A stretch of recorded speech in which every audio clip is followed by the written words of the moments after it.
Well, hey, I want to just give a shout out here to Andy, who was the first one in. So, as Daryl says, he wins the prize, and we haven't figured out what that prize is yet. Yeah. How you doing? Hey, Amanda, I see that you're here.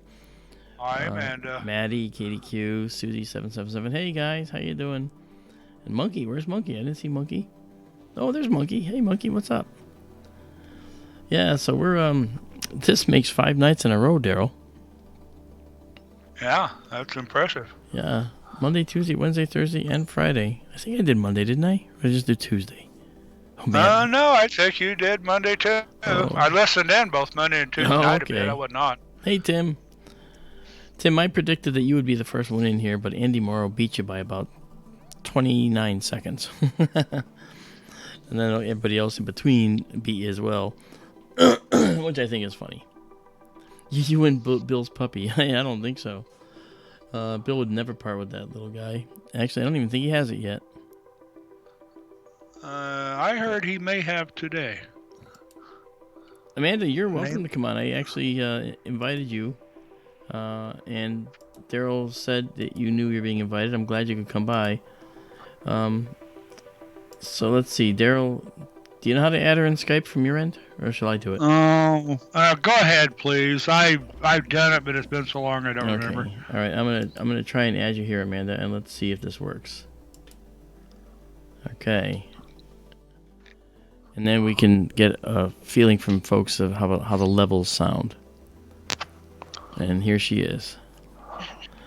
Hi, Amanda. Yes, I replied that I was going to join you for a while. I didn't get that reply. I probably just came in to do this. The screen is shared. You should be able to see it. Yes.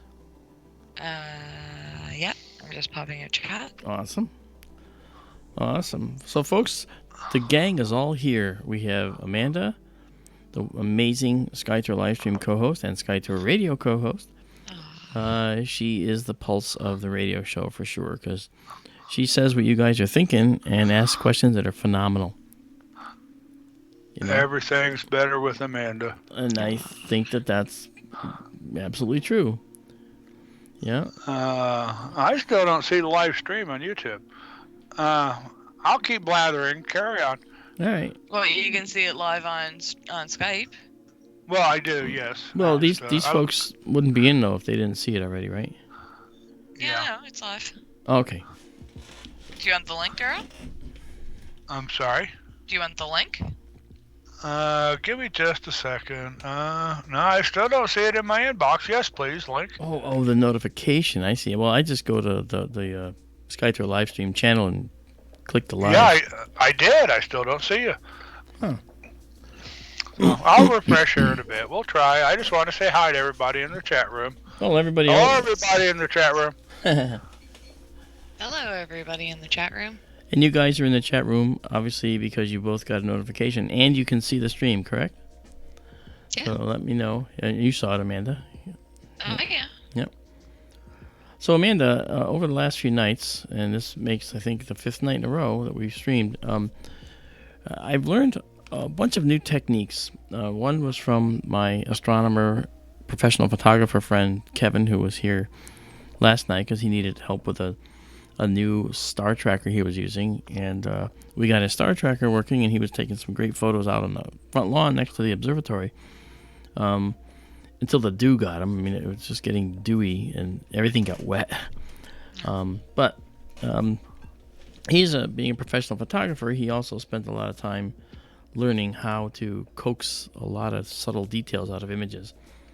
And the images that I got of the North America Nebula, for instance, those were just I was beside myself because I didn't realize just how much detail was in the photo. I did know that there would be detail, but I didn't think I could get it out successfully. Well, Mark was wrong. I could get this detail out, and what I saw was just absolutely amazing. I'm going to actually show this to you guys just to give you an idea of what I'm talking about. Oh man, quantum leap, I'll tell you. It really was. Yeah. It was just like, wow. Wow. I was up Okay, until. I got your stream now. I'm sorry. Oh, Carry okay, on. cool. I was up until 3 a.m. Yesterday because I was writing up everything that I was learned because I always write everything up and I create a process so that I could repeat it and most importantly write a program to do it. Nice. So I have some programs already written that will take care of doing the things I learned, and I wrote them in the Photoshop macro language, so they're really pretty cool. Anyway, I know it's just a blank screen right now, but it actually isn't. It's actually on the Veil Nebula, but we're using the main instrument tonight, so we're going to try to do some images using the main instrument. Cool. Yeah, so it'll be, we've done the wide angle for the last couple nights, and now we're going to do the main instrument. I think that this is probably going to be a really good evening. I did see a little bit of clouds, but they're high altitude and they're going to go away. I'm pretty sure.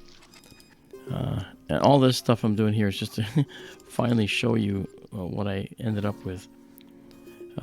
So this, okay, here we go. Now I'm going to go to my generic full screen here, and hopefully, look at that.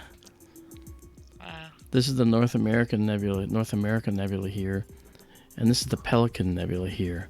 You can see the beak of the pelican, the eye, okay, the back of the pelican, the body of the pelican. This is what's called the Pelican. But this is Florida, North America, and Mexico in the North American Nebula. This is just about 3 degrees across in the sky. So figure about, 2.5 fingers at arm's length extended, looking up at the sky. That's how much sky we're seeing here. And this is just beautiful. Hey Cypher, thanks for coming. Yeah. Yeah. And so it was just couldn't believe how nice it turned out. So we're really happy with this, Yeah. And the one that's the best I've ever seen, the pelican from you. Yeah. You can see the back of the head, you can see the eye, you can see the beak. It really looks like a pelican. Yeah, it does. Can you see that, people? Yeah, here's the beak right here. Okay, and here's that bill that hangs down, that pouch underneath that catches the fish. Here's the head with the little pointy thing, the eye. Unless you're calling this the eye. Which one are you calling the eye, Daryl? That one or this one? The dark one right there, yeah. Where your pointer was. Oh, down that one? The lower one? Uh-huh. Okay. Yeah, the dark circle. Oh yeah, that makes sense. Yeah. And this pelican has had some fish, hasn't he? Yeah, that's kind of cool. No, that's a great picture, Mark. That is a quantum leap from before. Yeah, and it's a quantum leap from just 2 days ago, right? So, yeah, and I learned some really cool techniques, and I uploaded these all to SkyTour LiveStream on Facebook, so they're all there to look at, and you can see them a lot larger. Hey, Bobby. Hey, CND. Or Bibby, as his CND close boy. friends call him. Who does? What do you call him? Typo. Oh, Bibby. All right, okay. Yeah. That's cool. All right, well, anyway, that's give you an idea. So, all of our photos from now on are going to be processed in this type of approach, so it's going to be a lot better. So, now coming over here again, we are actually, I'm going to move this over. We're going to go a little bit east here, and then we're going to jog it a little, and then we're going to do 20 seconds. Copyright pending, Daryl. Oh, I know. That's why I gave you a heart. I just saw that now. Okay. Okay. That's okay. I stole it from George. Hello, Stacy. Welcome. I haven't said hello to everybody yet. I've been just getting everything up and running. But I'm doing a 20-second shot here at 16,000 ISO. And we'll see what this is. This is actually the Eastern Veil, that segment of the Eastern Veil that we like to play with so much. There it is. And you can actually see that beautiful, the beautiful colors. And there seems to be, there's a trade-off location. There's a point where it trades off, where you start to see color Now, if I did this exposure for any shorter amount of time, this would look black and white. But the color data is still there. It's just not enough to actually show up on the sensor as the color. Very interesting. But this is really pretty. It's not fully dark yet. We're still in evening twilight, so this should get a little darker as we move forward. And I'm pretty happy with the way the night is. Hopefully we don't get too many high altitude clouds. I really want to do a solid business week of streaming. 5 days. I guess I've already made that, haven't I? So if I shut down now, technically I streamed every day of the week. But I do have Saturday and I do have Sunday, don't I? Because Sunday we're not doing SkyTour Radio. KGRA is taking the weekend off, and we won't be doing our show. Not that I didn't want to. I have one, but we... as a lot of you know, Bill's mom is in the hospital, so until she's back home and on the mend, we're going to be taking a break from KGRA. And I think it's Monday. Well, Bill's taking a break, so if Bill's taking a break, the station gets shut down because he's the head producer. He might not own it, but he certainly runs it. He's the main producer, so... Oh, yeah. Yeah, no, mom's health takes priority, and she's all our mom. She's all of our moms. Oh yeah. She's all bless her heart. Hope you're doing well. Yeah, she's. Oh, she's a fighter. She's doing all right, but she's gonna be until at least Monday. So take the weekend off. Why not?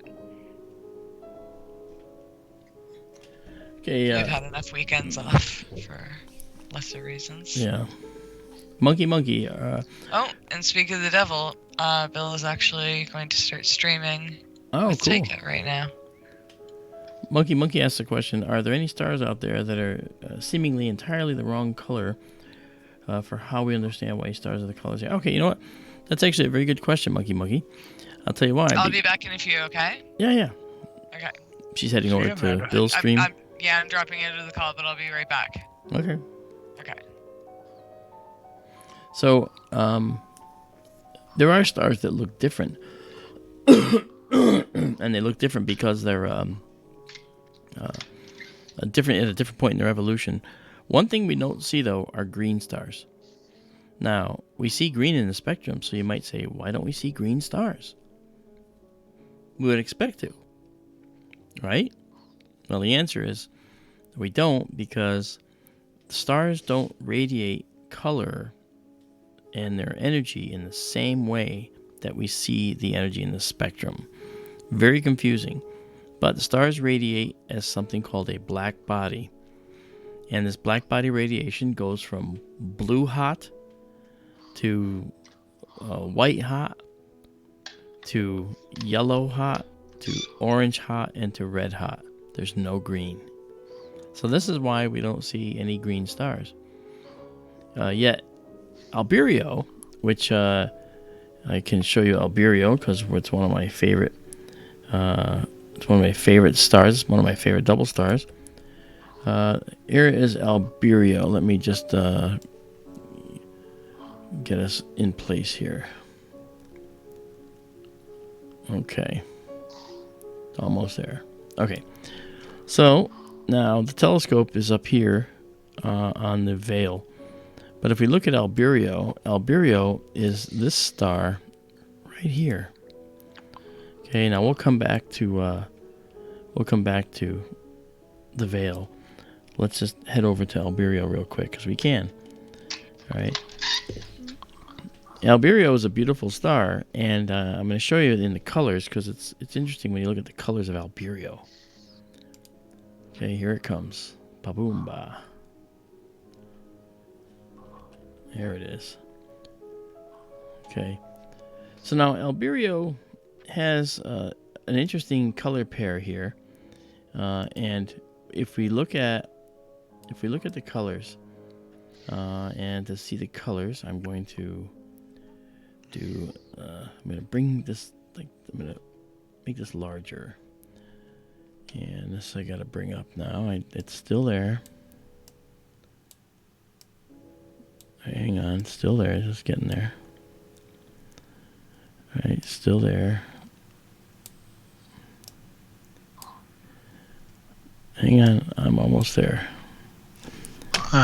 Don't worry. Hold on. Hang on. I'm in a close-up mode. That's why. That darn I'm looking for it. longer F ratio. What do you mean? Huh? No. I don't know. Narrower field of view. There you go. You got it. Well, yeah. I had a narrower field of view, and I'm not sure exactly.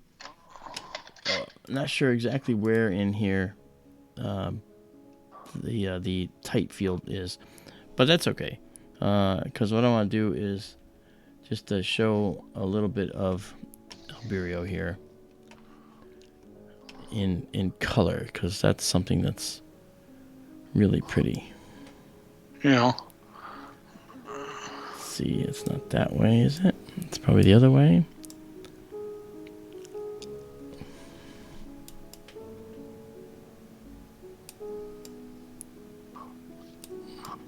How does this pertain to the green star, Mark? Well, this discussion, there it is. Okay, I just wanted to show you. Okay. There you go. When we look at the star, okay, this star is blue, and this star is a B8 star, so it's in the OBAF-GKM spectral class. O's are very bright blue, B's are also blue, A's are white. Okay, but the B stars, like this one, this is a B8, so it's a bluish white star. But this star is an orange star. Okay, it's like a K2, 3 or something like that. So it's a giant K star. This star, this orange star, makes this star look green to your eye sometimes when you're looking at it, because of the way the colors work with your eyes. And as a kid, I thought that this star of Alberio was actually green. And as I got older, I could see that it was actually blue. Uh-huh. And for the longest time, I thought that the star actually had changed color. Then I learned about black body radiation and realized, no, you can't do this. You know? And yeah, monkey, I figured it might have been green that you were thinking about. Because it's the green color that we don't see, you know. But if you heat something up until it's white hot and then blue hot, as it radiates away its heat and goes down to cooling off, you'll never see green. It just goes from very, very hot blue to white to yellow to orange and then red, and then finally fades to black. Okay, that's how black body radiation works. And stars actually work, and we approximate them to be a black body. So that the way we see their radiation work is like as if it's a black body. And we use that when I was getting my degree in astronomy. One of the things we actually did, which I've told you about before, is we actually built a star, made computer models that actually built a star. So we actually had a star that had radiation, radiative core, where fusion was taking place, and the outer envelope of the star was like a pot that was boiling. It had convection cells, and we had to have energy transport that would show energy transport of the energy from the interior to the exterior. And the only place fusion takes place is in the core. Outside in the envelope, that's all plasma. That's high energy protons with electrons that is just from the elements that are out in the outer envelope of the star. So this is really interesting, because when we would look at the star and the way it operates, we can sometimes tell what's deep inside the core of the star, because for some of these stars, a lot of the material deep in the star gets dredged up and brought to the surface, in a sense, and we can actually then see what's deep inside the star. And we've learned a lot about that, especially when stars become red giants. So when that happens, this is one of those cases where that when that happens, we can actually see what's going on in there. All right, so now, as promised, we're going to go. I'm actually going to take us to someplace else, because we're in Cygnus and we're not quite fully dark yet. So we're just sort of poking around until we do get dark. May yeah. I add something to the green star thing? You may very well. Monkey would probably appreciate it. Okay. Some stars are sometimes perceived as green, even though they're not. This is known as a contrast effect. If you ever get a really good look at the star Antares in the constellation of Scorpius, Antares is the heart of the Scorpion. It is a red supergiant star, much like Betelgeuse in Orion. When you see Antares, it is actually a double star, if you have good enough seeing and a good enough telescope. And the Antares secondary star looks green to some people, but this is purely a contrast effect to the strong orange color, I guess you'd say, of Antares itself. I assume it would really be a blue star or a dwarf or something, but Antares B is often reported as looking green, if not actually green. Yep. But it is a contrast effect to the primary star. And there are green things in space. I will say that. Okay. One of the things that you might recall that is green, in fact, is the next object here up for bids and the price is right. And this particular object that I'm going to show you now is indeed has a component of green in it to make it look like a cyan blue. All right, and Daryl knows the object, I'm sure, because we just. If I had to guess, I bet it's a dumbbell. Well, you're no dumbbell. It's correct. You're no dumbbell. Yeah. I went to the same high school as Bob Barker, by the way, talking about Price is Right. You did? That was a long time ago, though. Not at the same time as Bob, either. Oh, wow. Same high school. He did. Was he? Yeah, he came back for a visit when I was a junior or senior, though. Wow.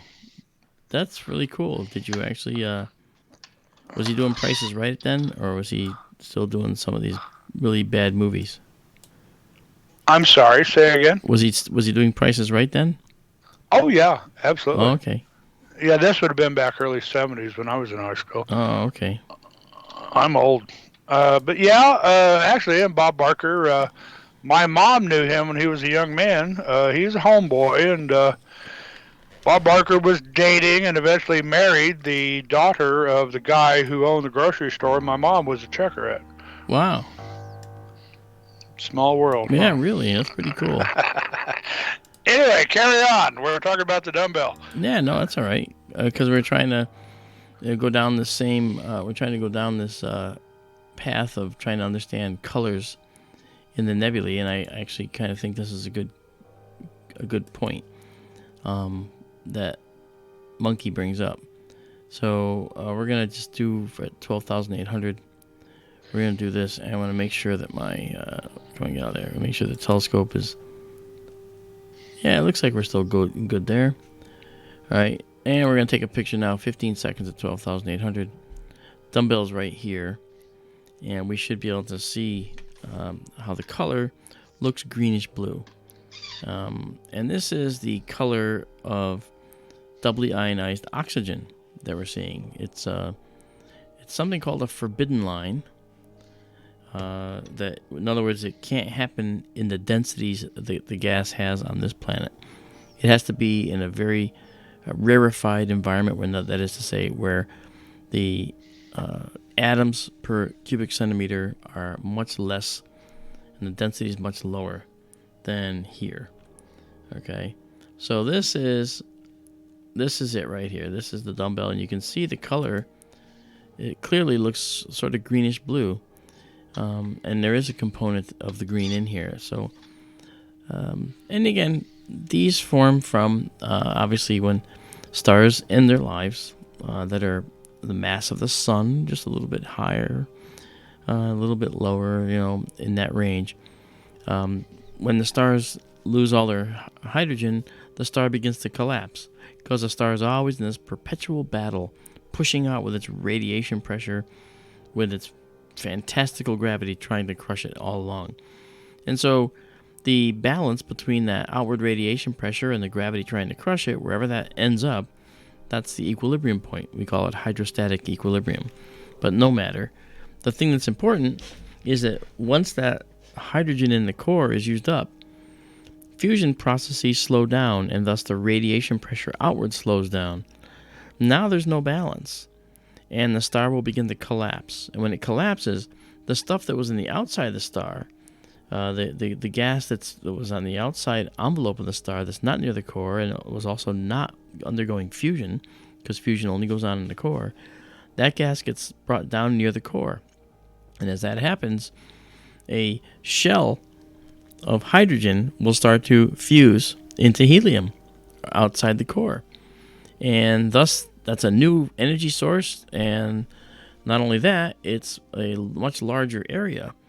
And thus, the star will begin to bloat a little bit. And this is a star that is now entering the red giant phase. It'll just bloat up to a big red giant. And it could go through this, this process where it shrinks and grows again several times. And each time it does that, it may very well release a bunch of stuff to the interstellar medium on the outside, because it gets so large that along the outside of the star, and the outer edge, in fact, the material on the outside might not be gravitationally bound anymore, because that inner pressure from whatever radiation is pushing outward at all might be just enough to kick it free of the star for good. And thus it begins to float away from the star. And I'm not talking about, it's not floating away at 2 or 3 miles an hour. It's moving at supersonic velocities, and more than that even.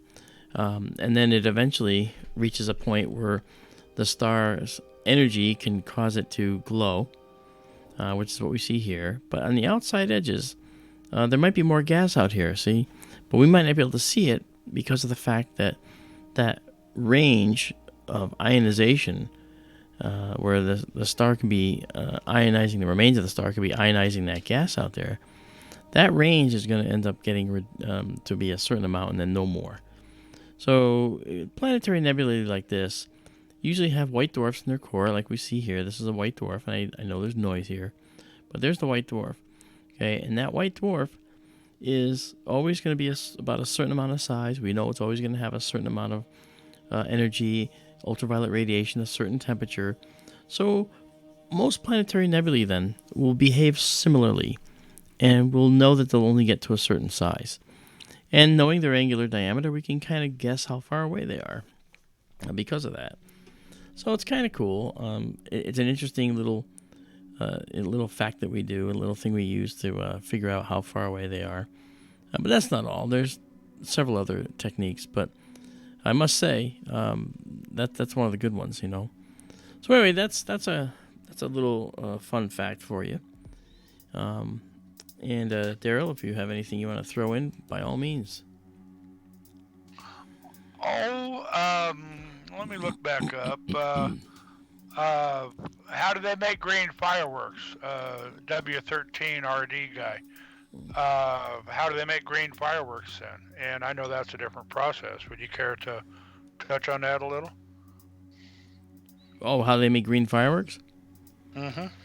Oh, I guess he's saying, well, gee, if we don't have green stars, why are there green fireworks? Well, I mean, we can make green fire. It's just a chemical process. There are certain things that burn green. And so while it's true that the ancient Chinese, when they made fireworks, they would actually combine multiple chemicals that, when they burned together, would form green.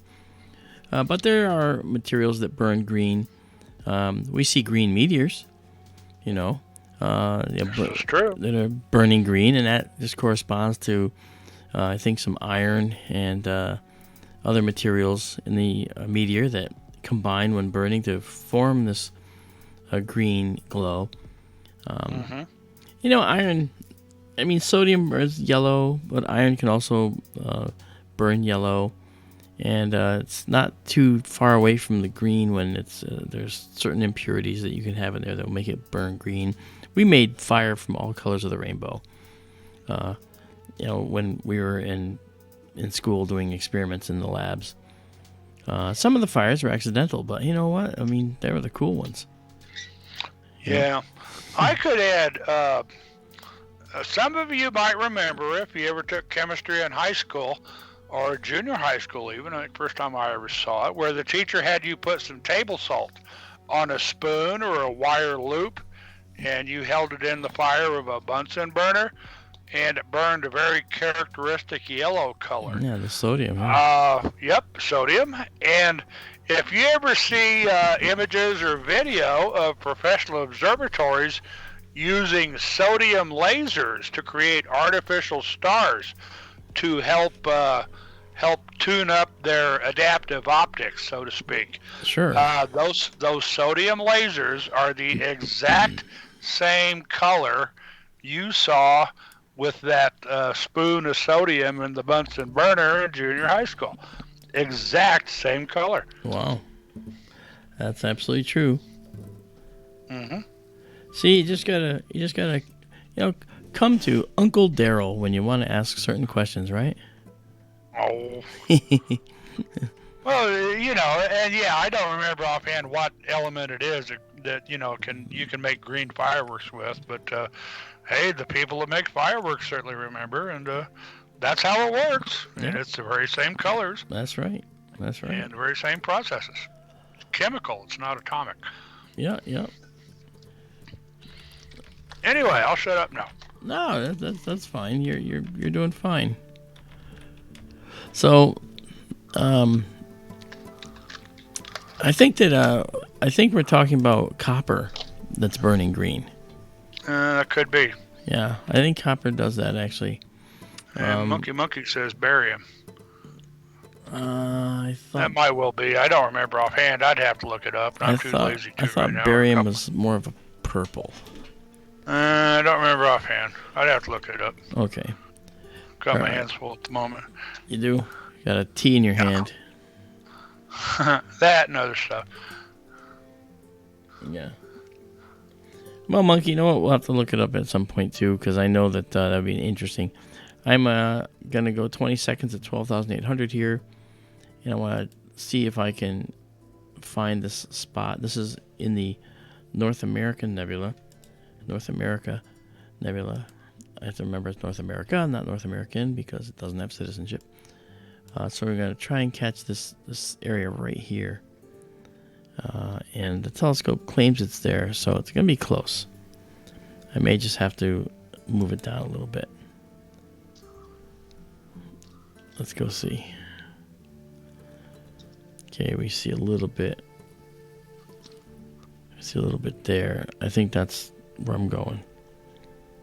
Alright, so I have to head back over to here. And I'm going to bring up my telescope drive system here. And we're going to drop it south a bit. Which is what we knew we sort of had to do. And then go this way a little bit. And now we'll try that. So how you doing tonight, Daryl? Oh, I'm good. How are you, Mark? My package fine. got delivered this morning, and actually, right when I ended talking with you, he showed up. I'd left a note on the door telling the FedEx guy that, hey, I am home today. Just keep knocking on the door. And, well, he knocked on the door and rang the doorbell right after you and I ended our conversation this morning. Oh, cool. Oh, good to go. So I did not have to stay up all day, so I got to take my nap. Oh, very good. So there. Excellent. I'm good. How are you doing? I'm just fine, thank you. I think this is what we're looking for right here. This is the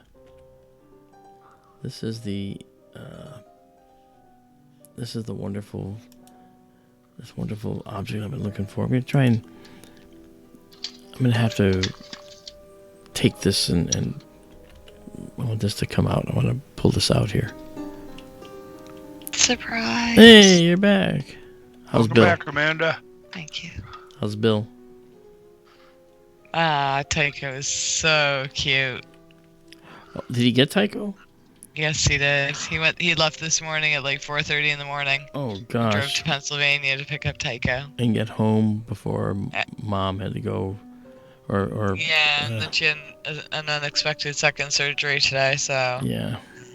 yeah. Bill's So we just gonna- wanted to Wow. introduce Tycho to the family, and he's really cool. cute. Yeah. I so- hope he saves the video. I'll go watch that. I think he will probably. Yeah, he better. Yeah. Yeah. He better. He is going to have his hands so full between the dog and Ma. I think you're right. Yeah, I'm surprised he went this morning to get him. It's Uh-huh. supposed to be October 22nd. He probably figured that the dog will help Mom heal. Yeah. And Good point. And what dog would not? What cute little puppy wouldn't? I would not be a bit surprised if the dog winds up being Ma's instead of Bill's. That's what I was thinking. Yeah. Hey, look, I gotta tell you something. If the dog ever looks in the mirror, he's gonna look and say, "I'm supposed to be a husky. What happened? I'm supposed to be a husky." And he can end up getting very yeah. angry. I could say something about that, but I'm not going to. Some of the cute crossbreeds they make nowadays, I have to wonder at sometimes. My father, we grew up raising dogs, and Boston Terriers and some others, I forget what all, poodles later on. And, it's responsible breeding, and I like mutts. I like crossbreeds. I always have. Well, they're far more stable medically. This is true, yeah. And Hi, I'll just Cindy. leave it at that for now. I just want to say hi to Cindy. Hey, Cindy Murphy. Hi, Cindy. She said hello to us, so I figured it's nice to say hello back. Everybody says hello. They're wonderful folks. I'm capturing an area of a close-up of the North America Nebula. You can actually see it here. And I'm going to enhance and bring that out later on. And you'll see it. I'm trying to get rid of this extra little doodad down here. And I'm trying to figure out where that's coming from. I don't like that. Oh, I see where it's coming from. Okay. All set. All right, so now we'll go back and take another shot. And just leave it at that, man. Why not? So yeah, we got some detail in here. I may drop us down a little bit more, though. Figure out exactly where we are.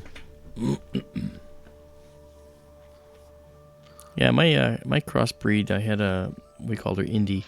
She was a pit bull, German Shepherd, and yellow lab mix. And she came out with black fur, white paws, and a white blaze on her chest. And had her for 12 and a half years. And then she developed cancer, and that was very bad because it was going to come bursting out of her. And she was always kind of leery of the vet and would always go hide under the table. But when I had to bring her to the vet to put her down, very sad day. The only one that was happy in the room was Indy. She was actually she came out from under that table when the vet came in, licking the vet, curling up with the vet in the corner, who sat down on the floor with her. It was almost like Indy knew. I mean, we always try to, we know we can't project onto animals the feelings, like, well, they're like humans, they feel like humans, but I gotta say, I was rather surprised at how she acted, because she's never, ever, ever done that. And then suddenly, she's doing it. It's like, wow, that was amazing to me. I don't know why. Yeah, I don't know why. But, you know what? I think it's cool. I'm sorry. No, go ahead. I had two crossbreeds. My last one, his name was Bub. Bub lived to 10 or so. Bub was half Chow on both sides. His father was half German Shepherd, half Chow. Okay. His mother was half Border Collie, half Chow. Wow. And he was the most handsome dog. You look at him, he didn't really look like a Chow, yet something like the stance of his hips people would see that and they would go, "Is he part Chow?" No. A very handsome dog. He was kind of a light reddish brown color with the white blazes, like you said. Yeah. And if I ever had a kid, it was that dog, Bub. And I had another named Boomer a long time ago. Boomer was golden retriever, German Shepherd on his mom's side, and his father was my sister's dog, Zach. Okay. And Zach was, as near as we could tell, he was what was he? Collish, Irish Setter, Airedale, and German Shepherd, we think, or something else. That fourth one. Wow. And my dog Boomer was Zach's kid, and the dog that belonged to a bar I used to hang out at a long time ago. And he was an extremely handsome dog too. Wow. Zach was a handsome dog, and Boomer was a handsome dog. His son. Long Wow. time ago. That's impressive. And they were both great big dogs. Each of them weighed about 110 pounds. Uh-huh. Okay, I'm getting some kind of movement here. I'm gotta make sure this isn't the dome. I don't think it's a dome. I think we're okay. Anyway, so I'm gonna try this again. We should be okay if I do a little bit of a jog here. Well, you know the story, and Amanda knows the story. Like when I put down the greyhound dogs, I had greyhounds, rescued them from the track. And my male greyhound was named Tycho, and that's why Bill named his dog Tycho. He said that he liked Tycho as a name because I had a dog named Tycho. So in part, it was to celebrate my Tycho as well, which is kind of nice. And when Tycho finally actually did pass at the hands of the vet, the thing that happened was the strangest thing ever happened to me is that his energy, whatever that was that makes up a dog, it came blasting out of him like a shotgun and went right into my chest, to the point where I actually thought I was being electrocuted. I thought I was on a rolly chair, and I thought that I had rolled onto like an electrical outlet, and it blew me 3 feet off the chair backwards into the wall. Where I hit my back, hit my head, and everybody in the room looked at me and was like, "What the hell just happened to you? Are you okay?" And I was like, "Did you feel that? Did you see that? Did you feel that?" And my head was going, high-pitched whine in my head. I saw lights in my vision, and I would literally be electrocuted, and I just had no idea. But it was actually the energy of Tycho racing through me. One final time, I felt, and it was just astonishing. And a year later, my female had to be put down too. And see, the greyhounds are such a pure breed that they get things that happen to them. Like, for instance, Tycho ended up getting blood in his lungs, and he was slowly drowning on his blood, and that's just horrifying. So he had a blue tongue, and we rescued him 3 times. I guess it's cruel, right, to rescue the dog like that, but we rescued him 3 times at the vet, and then we had to put him down, and then he raced through me. Well, Kepler, which was actually an astronomical contemporary of Tycho, Kepler. Yep. Kepler was actually the second dog to go, and she went a year later. And when she finally went, the thing that happened was, again, this time I was kneeling on the floor, and when she went, and I'm just taking pictures of this part of the North American Nebula.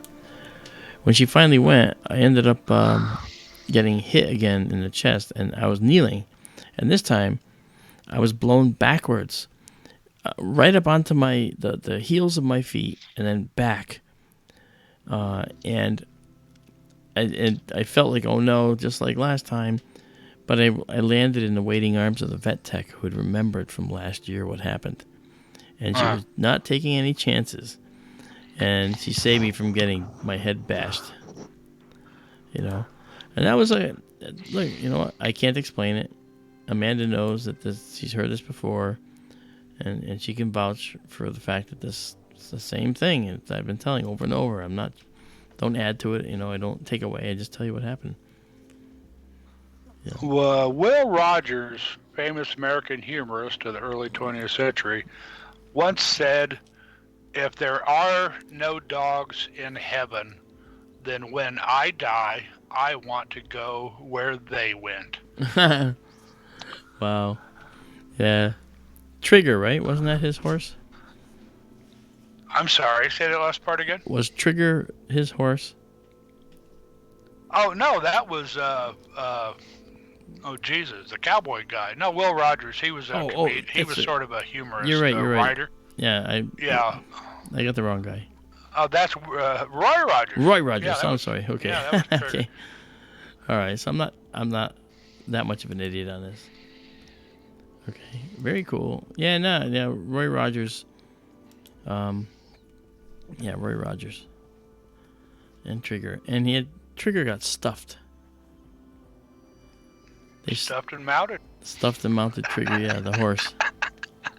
Sorry, I couldn't resist. Yeah. Well, he was. I mean, they stood him up in the living room when they were done with him. Yep. Yeah. Well, if the horse is gonna die and he was one of your favorite horses, I guess you'd do that. I don't know. I kind of wanted to get Mitten stuffed. Did you? Kind of. Well, I had this guy in Terryville that actually got his dog stuffed in a sitting position. And you drive by his house and the dog's sitting on the front porch looking at you. It's like, wow. It's sort of macabre in a way, Because you remember seeing the dog when it was alive, and it was doing the same thing it was doing now when it's not. Really, really odd. Look at these interesting little I tendrils can here. tell a ghost story sometime. I don't think tonight is the night. Amanda has heard this. I used to have a Samoyed dog named Cinco. Samoyeds, they look like huskies, but they're all white. Their tail curls up over their back. And they smile a lot. Cinco was a heck of a dog, probably the smartest dog I ever owned. Well, I have a ghost story I might tell sometime. And Cinco was involved. Cinco was not the ghost, but Cinco since detected the ghost. I'll save that for another day. Why do you bait everybody and not tell us what's going on? Well, it's an astronomy show, but we got to talking about dogs. That's okay. I shouldn't have said it. If you want to hear it, I'll tell you now. I don't tell this just anybody. All right, well, folks, are you paying attention? I think that they would really like to hear it. I'm just taking pictures of the North American Nebula, so we can hang and talk for a little while. Very good. Forgive me, Amanda. I have told this to Amanda before. I used to be an identical twin, okay? My twin brother was an officer in the Air Force. My twin brother died 3 weeks after our 30th birthday. The last time I ever talked to him was on our 30th birthday. Wow. My twin brother was flying a rescue mission for the Air Force in a great big HH-53 Pablo helicopter, and there was an accident. Everybody on board was killed, including him. He was flying it. I was a twin, an identical twin. This is one of those things I think you would have to be another twin to really understand what I went through. I grieved terribly for years, okay? Anyway, one night, a few months after I lost my brother, David was his name, I was sitting home reading a book. I had turned off the TV, the stereo. There was no sound. There was just me reading a book in the evening, okay? Mm-hmm. And all of a sudden, a stillness came over everything, and I looked up, and I felt something at the front door, which was to my left. I was sitting in my little tiny living room. My dog Cinco, the Samoyed, came into the living room from the kitchen. He walked to the front door, and he faced the door intently. He stared at the front door. Okay. Okay. Now then, Cinco then sat down on his haunches. He pointed his nose in the air and he howled. But he did it silently. It was just like a wolf howling at the moon, you know? Yeah. He sat, he pointed his nose up, and he howled silently. I had a photograph, my twin brother's classic black and white Air Force service member photograph hanging next to the front door.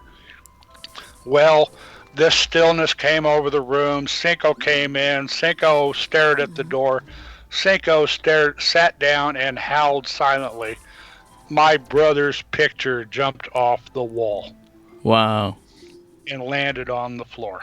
Okay, that's my ghost story. There's something to that, folks. There's something to that. You know what? And you might say it's not an astronomy thing, but I'm going to tell you why it is actually, and why I think it is, because one of the theories about why extraterrestrial visitors are here is because we have these types of experiences. Whitley Strieber would understand this story and say, yeah, and he might even say, yeah, that's why they're here, because they see that extra dimension to human life, and according to him, and this particular set of extraterrestrials that may be here, he claims, are a group that don't have that. They don't have any of those types of experiences. They don't have that connection, that quantum entanglement with other people that we have. And I think that that's very likely what that was. Quantum entanglement. I've never heard it put that way before. I know what quantum entanglement is, of course, but yes. Well, I think that people are quantumly entangled. See, that's my whole theory, and yes, I've been living that way. That's why there's no such thing as coincidence. You know, and everybody listening and everybody watching the show right now, okay, online, every single person here will have had happen to them, you know, and there's 21 in with us right now. All 21 people in here right now will say that they've been at one point or another in their house or wherever they're going, thinking of someone they haven't heard of and talked to in 20 years, and bang, the phone rings and it's them, that person they haven't talked to in 20 years. Okay, that is not coincidence. Now, modern mathematical, statistical analysis puts some of this within the realm of potential coincidence, especially across a pool of many people. However, when you say to people and you ask them to hold up their hands in a room, in an audience, you know, how many of you have had this happen? Every single hand goes up. Okay, every single hand goes up. In other words, this is something that is part of the human experience, something that we experience that apparently might be somewhat unique to humans. Maybe the way our brains developed, whatever it is, we actually have brains that connect to each other's brains, and we don't even know it. So today's psychic is tomorrow's scientifically explained phenomenon. In other words, so it's science we don't understand potentially, and that's kind of what I think it is. You know. Well, thank you for sharing, Daryl. I appreciate that. Thank you for listening. I share that story all the time. Well, so it does send gives chills. That's a chilly story, man. I have never told that story online before. I alluded to it one night during a KGRA stream. Actually, I had a short chat with Commander Cobra about that, but and he evidently knew my brother, or at least was familiar with the accident, and he used to move in the same circles. He was well aware of it, which really surprised me. Yeah, actually, you mentioned the helicopter accident to me before, but did I? Not this incident. You told me what had happened, and then and that the commander knew about it. Mm-hmm. Yeah. Yeah. I'll save the rest of the story for another time. It's more just technical. David used to. He flew great big HH-53 Super Jolly Green Pueblos. Mm-hmm. out of Hickam Field in Hawaii, and they used to fly out and retrieve early spy satellite payloads when they, back in the days of film, they used to go out and snatch those incoming payloads out of the sky. That's right. I remember those. They'd grab the parachutes with the helicopters. Yeah. And that's what he did. They just happened to be flying a rescue mission that day to a commercial freighter. Okay. And I will leave it at that for now. Wow. And as Mark said, I mean, it happened, people. I mean, my hair was standing on top, the back of my hair, the back of my neck, hair was standing up, and it was really a spooky experience, for want of a better word. But, yeah. Hey, I sensed somebody right outside the door, and somebody did the dog. So did the dog. And I have to guess it was my brother, Yeah. Anyway, thank you for listening. Thank you for putting up with me. No, that was actually a very good story. There's no putting up with you. There's no such thing as having to put up with you. See, you can see this, by the way. You see this nebulous detail here? I'm just trying to capture this, and I will bring it up and bring it out later behind the scenes with the new techniques to see if I can draw it out. I think I can.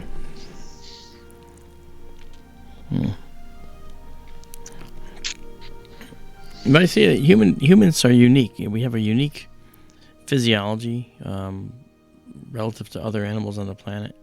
And it's too bad that we quibble about the color of our skin and have problems with that. I think that's the most ridiculous argument. I've never understood it because I've never felt it. I've never had it. My mother was Native American and Irish. My father was Italian. We all come from somewhere, and we're all made of the same stuff. But where it really matters is what our brain's made of. Our brains are all made of the same thing. Our brains are all the same. Some brains are not as healthy as others. Some brains are sicker than others, mentally or otherwise. But the structure of the human brain is the same. One brain can stand as a model for another brain. The number of the amount of surface area in each brain is a little different, perhaps. But overall, we actually have very remarkable organs for memory. Just being able to talk and make a cohesive sentence is a very fascinating process. And when I was actually, again, and you guys know this, 4.5 years ago, I was learning how to talk again because of all the during the surgery, I had all those strokes, and I was a quadriplegic, and I was blind. Well, I also couldn't talk. I had a paralyzed vocal cord, which I still do. But during that time, I realized what the effort was to actually make yourself talk and being able to form a cohesive sentence, right? And it actually stands as a testament to the remarkable brain that we have, because my visual center is all but gone, yet I can see almost perfectly fine. And it's because of the fact that I retrained the brain. I taught neurologists a bunch of new things, but that's for another time. The thing is, though, that this brain of ours is really, really quite variable. It actually has the ability to rejuvenate, and they've thought that in the past, you've heard it, when you kill all your brain cells, if you're a heavy drinker, you kill your brain cells, well, they don't grow back. Well, that may be true, but the rest of the brain can actually come up and retrain itself. And I literally witnessed that happen with me. My brain retrained itself. And that's because of the remarkable plasticity of our brain and the amazing ability for the human animal to basically fix itself when things go wrong. And I think that's part of everything. Part of the ghost experience you had, Daryl, all these things. It comes from the fact that our brains have the ability to sense these things and to see these things. And there are people that say, and authors that will claim, like Strieber, that that's somewhat unique in the universe. We kind of stand as a unique species in the universe because of that capability. You know. Hey, Marianne. Well, yeah. My dog Bub, the first dog I mentioned, he came back to me twice after he left, and it was nothing out of the ordinary except for the fact that he shouldn't have been there. I heard him outside under my bedroom window one night getting a drink of water, just like he always did. He made a very distinctive sound when he was drinking water out of his doggy bowl outside under the faucet, right under my bedroom window. Huh. And one other time, he used to come to me after dark at night when I was asleep, and he would stand next to the bed and he would swing his doggy hips and hit the side of the bed with it. Let me know, hey, boss, I want you to scratch my butt, you know. And he did that one night, too. Wow. I was lying there asleep, and I felt him come to the bed. I felt him, swing his hips and bump the bed, and I reached over and scratched his butt. And that was it. But, hey, Bub came back a couple of times. Well, He was a heck of a dog. If I ever had a kid, that dog was my kid. Well, when you scratched his butt, was he there? I seem to remember, yeah. I mean, I reached down and scratch, and I felt, that place right above his tail. And I scratched it, and he left, and I haven't seen him since. Somewhere on the other side of the Bridge of Sighs, I guess. Well, I have there's weird things that happen here on the planet. I actually have studied these things for a while because, not because of what I went through, actually. I studied them many years ago. One of the things that happens and has happened is reported in lots of literature and through stories is there's kids, for instance, that have died, and other kids that nearly died and came back from death, and the parents of that child come in, he survived everything, and the child says, who are you? And the parents are, of course, scared and appalled and basically say, well, we're your parents. He goes, no, you're not. I've never seen you before. But then when the parents of the other kid who died are shown to this kid, he recognizes them and says, Mom, Dad, that's my mom and dad.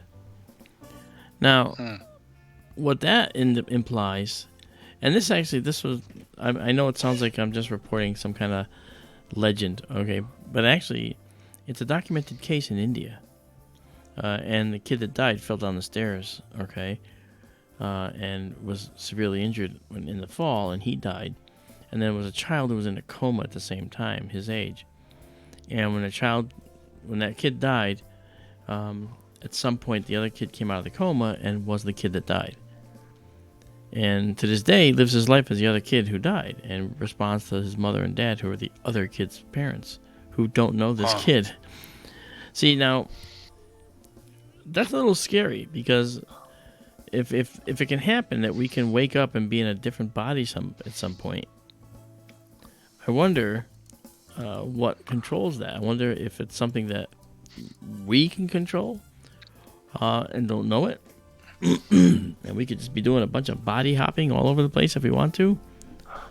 I don't know. But that's really strange. And I got into those stories so much. Now, you've heard of the latest craze, which is head transplants. Yes. Okay.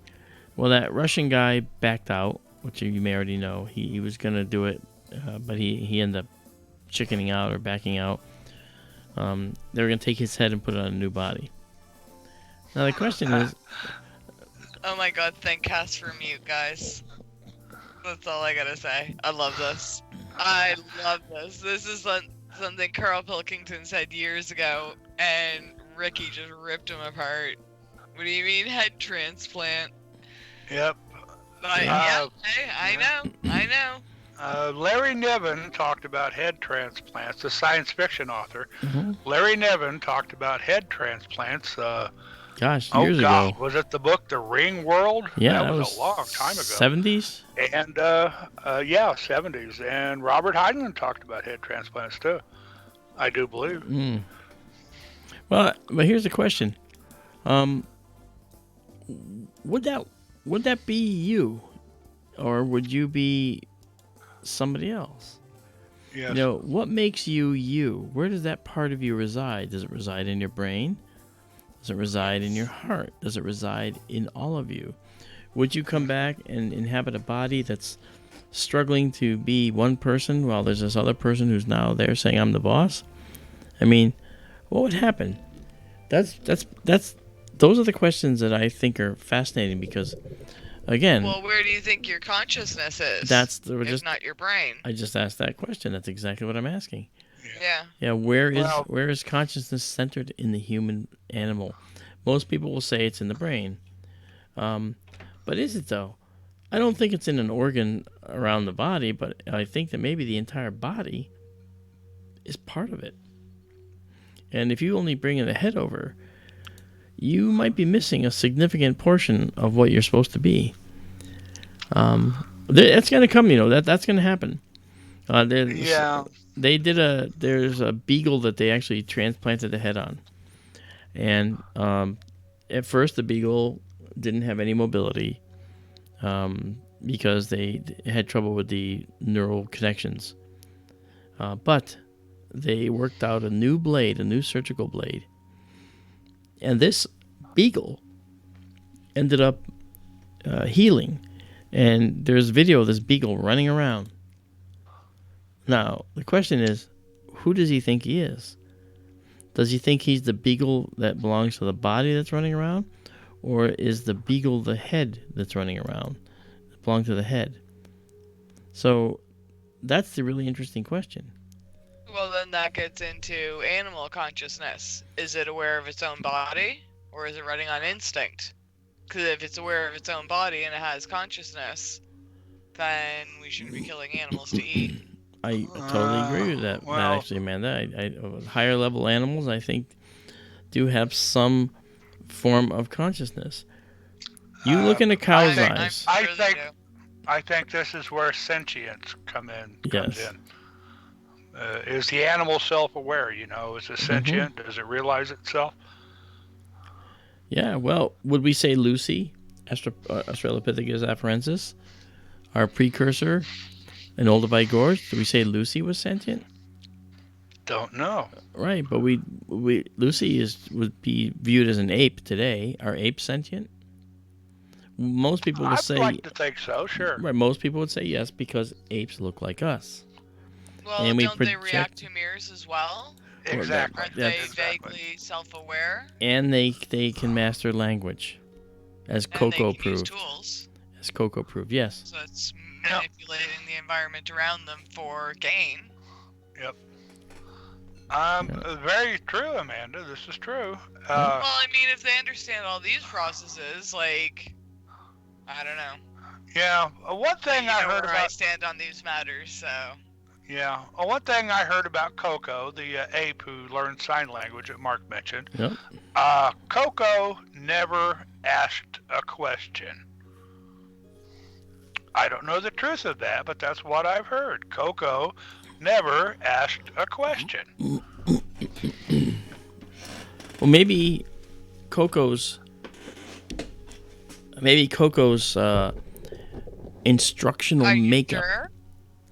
Couldn't it have asked for food? It must have asked for food at one point. Yeah, Coco asked for. Coco did say, "I want ball," and that was her cat. I want ball. Didn't she motion she wanted to hug Robin Williams because he was just as hairy as she was? Is that urban legend or is that real? Wow. Maybe the furry part was a little ad-lib, but he was a pretty furry guy. I think he's the one that told that story, frankly. I think that's where that's why I'm saying. I heard him tell that story. There is video of that, as Maddie mentions. It's on YouTube. when Robin Williams met Coco. Yeah. Yeah. Mark, I'm sorry. We've strayed really far afield. No, we haven't actually. Because think about this, okay? Okay. What's next month? The end of next month is Halloween, and as someone in the audience said, this is a great Halloween show. And we're talking about the mysteries of the deep sky. We're talking about the mysteries of the human animal, and the mysteries that make up who we are as humans. I think this is all part of our construction and everything. Our everyday experience is part of what makes us human beings on planet Earth, right? Yes, so exactly. none of this seems too far afield for me. Okay. It's all part of the same topic, isn't it? The human experience and what makes us humans. What would make us attractive to an extraterrestrial race that might be out there? All these things that we can experience. You know? Yeah. Well, I told Amanda earlier today we were talking heavy stuff, and I've heard this attributed to Einstein. I'm not sure though. That we are the universe knowing itself. Yeah. That was I don't know if that was Einstein that said it. I forget who said it. I thought it was attributed to him though. Okay. That life is the universe knowing itself. And that's pretty heavy when you think about that. Well, yeah, I mean, because that implies the definition of life is sort of like this little, if you can answer this trick question, you're alive. If you can't, you're not.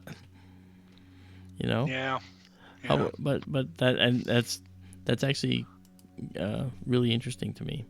Well, now, I don't know why it made me think of it, but we're going to have to relook at Descartes. Yeah. I think, therefore I am. Uh-huh.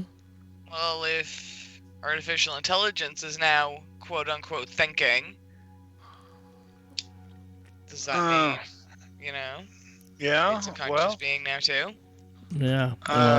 Carry that on a little bit. I read something recently. They were speculating about, there's talk nowadays of uploading consciousness or memories, yes. like to the web or whatever, the internet or yes. computers in the near future. And is that really still that person?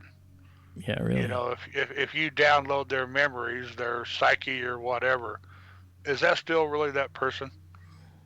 They could live in a computer for 1,000, 100,000 years. Is that still really that person? Oh, I don't know about that. Most computers I have, they die after 4 years. Yeah. If the brain is kept consciously alive in a computer, and it's your brain processing the information rather than the computer itself.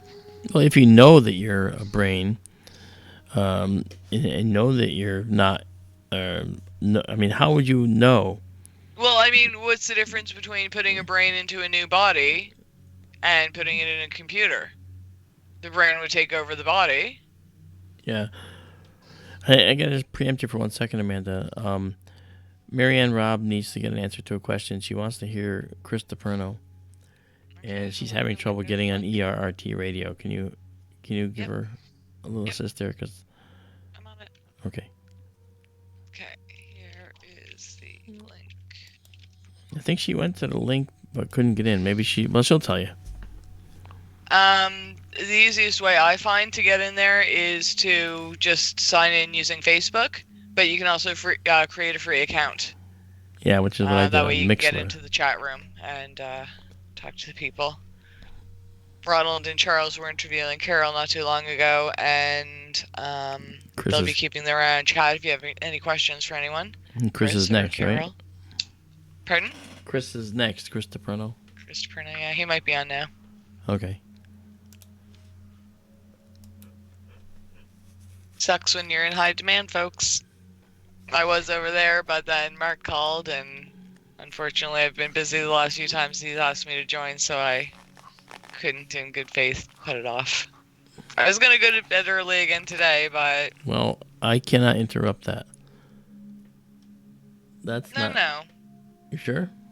I'm sure. All right. If you hear snoring, you understand what happened, but... Right. Daryl will... I'm all right now. Daryl will and I wanted to see Tycho, too. Daryl will have fallen asleep if we hear snoring. Not me. Yeah, let's hope not me. I Let's went to do bed. some astronomy. Huh? Ah, I like Oh, talking philosophy. well, yeah. Kind of go hand in hand, don't they? Tell us some. Okay, the next thing that pops up on the screen, tell us some mythology about it. I don't know. Are we still looking at the North American Nebula, Mark? I don't Yeah, think so. we're taking Are we? and you'll see the picture come in here in a sec. There it is. We're just looking at this section of North America. You can see this little red nebula here, Yeah. and a little bit over there. Yeah, I'm trying to just capture this segment. Okay. And I probably have a number of them. I'll take a couple more, and then we're gonna move on. But Well, see, you keep saying it's the North America Nebula, and I keep wanting to say it's the Canada Nebula, but you can see Mexico in there, so. Which is why they call it North America. that's right. You can see Mexico. You can see the Gulf. You can see the Yucatan. You can see Florida. Plus, you see a big Yucatan part of pelican. the States? Yeah, you see Yucatan is part of Mexico. you see the United States and you see Canada. So in other words, that's why it's called North America, not the United States Nebula or Canada Nebula. Yeah, but it's all And right. you see a big pelican off the Atlantic coast too. That's right. Figures. Well, I could talk about that. Mark's imaging. Yeah, go for it I've there. said before, North America Nebula and the Pelican, they're illuminated, if I remember correctly, by Deneb, the star, the tail star in Cygnus the Swan. It's a star very far away, but it's very, very bright, and it's lighting up or exciting the gas in North America and the Pelican. And that's why we're able to see it at all. I actually, I think that Deneb is what 1,800 light years away. Something like that, yes. Well, the North 1,500, 1,800. Yeah, the North American Nebula is over almost 5,000 light years away. So Really? yeah, I think so. We're actually looking at a bunch of other types of stars that are illuminating or causing the gas there to glow. Gamma Cygni is the same thing. Solder is also about the same distance, and the Gamma Cygni Nebula is 5,000 light years away. I think that we're looking at the same thing here with North America, but I don't quote me. I'll try to remember to look that up later. I was always under the impression it was Deneb lighting up North America. Yeah, and I do want to. I do want to confirm that too, but I don't remember that being the case. I think it's a bunch of different stars that we can't really see. You know. Well, I will eat my hat if necessary. No, there's no reason for that. No reason for that. W13 makes an interesting comment. He thinks the Pelican looks like one of the engravings at Göbekli Tepe in Turkey. Yeah. One of the Göbekli Tepe engravings is also a scorpion. And Scorpius, the scorpion, the constellation, which is setting for Mark now, if not set already, the scorpion is one of the oldest constellations. That goes back many thousands of years, that people played connect the dots in the sky, and people saw a scorpion, and it's been there ever since. I've always wondered if the scorpion at Göbekli Tepe might represent a constellation.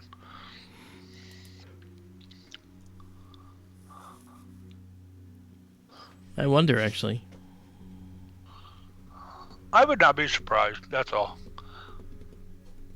We will probably never know. I mean, that thing is 10,000 years old, and they didn't leave a written record, but, you have to think about the things that made impressions on people back then. Well, right near this nebula that we're imaging right now, and this is the last image, so now I'm going to move on. Right near this nebula, of course, was the Veil Nebula. This supernova remnant here has actually, it might be only 5,000 years old, meaning that 5,000 years ago is when there was a second very bright star in the sky for a brief period of a few weeks to some months. and that was the progenitor star that blew up to leave us this beautiful nebula. I've heard that 5,000 years. Yeah, but it could be 15,000 too. It's really notoriously hard to gauge, the age. And the reason is because we cannot reverse engineer this nebula very easily. They encounter so many different things on the way out from the star because the interstellar medium is full of stuff. So if you can measure the rate of movement of it, you're measuring the rate now, but it might not be the rate that it had. The rate is going to have slowed down a little bit, and it might end up giving you the wrong idea of how old it is. So it's hard to know, without knowing everything it went through. Sure. In fact, what it went through is probably including some of the material itself, here. I'm going to take us over to the witch's broom now. That's so weird. When you were talking about Halloween shows, I was thinking of that one. Yeah, well, that's really why weird. I said it. Nice. Because this is the witch's broom. There's 52 Cygni right there. This is that star is that star is this star right here. That's the Western Veil, in other words. Yes, sir. Okay, and so now if we just bring up our view here, let me just bring up our rest of our stuff here, and we head eastward a while. And I'm actually gonna. We know what the witch's broom looks like above, but I want to see if we can capture what we caught the other night, which is the rest of the witch's broom down here. We know this is a spindly part that goes up, but let's just do it. Let's go to 25,600 for 20 seconds, and we shall see. That wasn't what I wanted. We shall see our nebula. I'm going to just do this. I'm going to move us a little bit east. Okay, and go.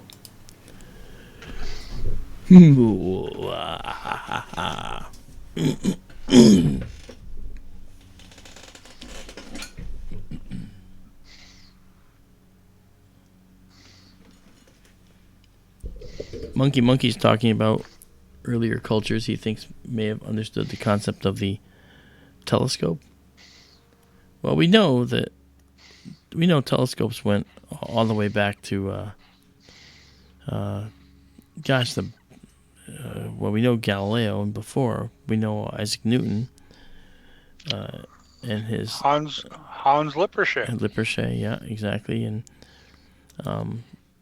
before that, it was visual astronomy.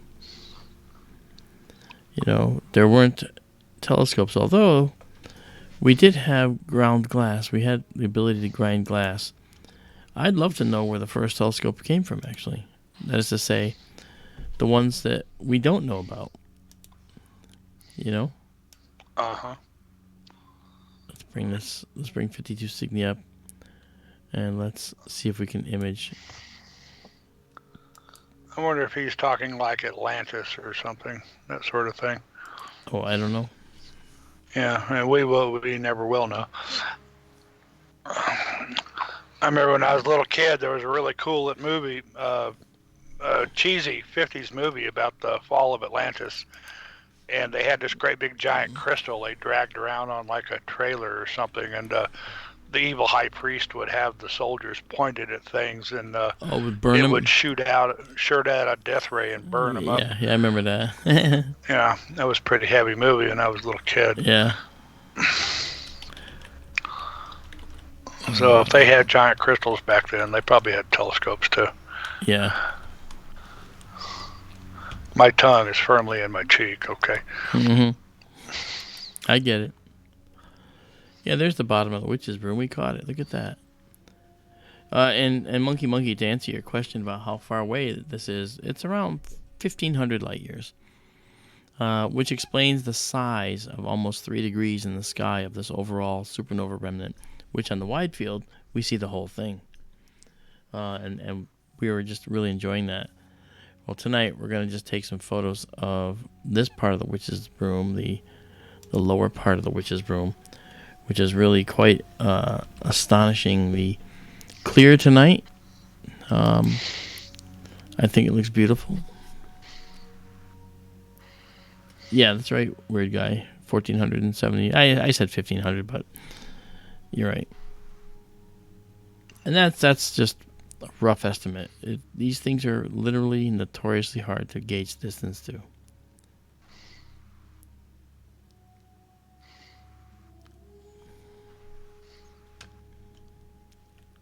Yeah, so this will make a pretty picture too. And it's actually fairly bright. You know, what's funny, here's the funny thing. I've never seen the lower part of this western veil before. So the other night was the first time when I was drawing it out by pulling it out of the data, thanks to Kevin's technical tips that he was showing me. And then tonight, I'm imaging just that, which I think is pretty cool, because I really enjoy seeing new things with a telescope. So this is a new thing for all of us. Poor Shep. Getting all sorts of ignored tonight. Why? That was Shep's question you answered. No, and they've said hi to a few people, and I guess people are missing them, and we love you, Shep. We're glad you're here. Oh, did I say that was Monkey's question? I think so. Oh, Shep, I'm sorry. I apologize. What are you wearing, Shep? Wink, wink. I think Shep might be a guy. Well, yeah, I kind of figured. Between Shep and Soldier, I kind of figured that was the case.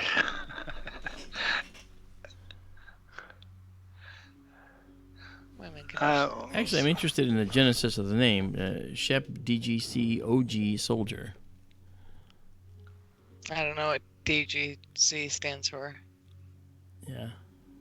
And what about, and then OG? Original Gangster? I guess. No? I don't know. What do you think it stands for, OJ? Organization? No, I don't know. Tim has a question. Yeah, I saw that. Asteroids. Tim, yeah, we've actually done asteroids. We actually looked at Vesta one night and Ceres. We could see them. And then, Shep says he's not a soldier in the military. Ocean grown. Oh, yes, okay, of course it is. Stupid me. What?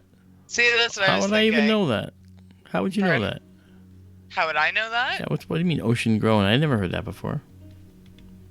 Something is ocean grown. Okay. Do you want to know what? A plant of sorts? Okay, tell me if it's not what what I think it is. Do you know? I think it is what you think it is. Okay. Are we talking cannabis? Yes, we are. Ah. Let's talk about Shep. Queen for a Day, Shep. You're probably not old enough to remember that show. Cool. Folks, excuse me a moment. I'll be right back. Okay. Got a satellite this time. Yeah, for some reason I thought he was a weed warrior, but I don't know why. But just something about that handle. I always thought that. A weed warrior. Yeah. I don't know if they prefer that term. Are you male, Shep? I just don't want to refer to you as a he if you're a she. It said dude grows crew. Are you the dude in question? I call everyone dude, so it wouldn't matter, but... He's a botanist of sorts. Say no more, Shep. Yep. He's a grower. I'm Canadian, so it's no big deal here, as long as you have a permit.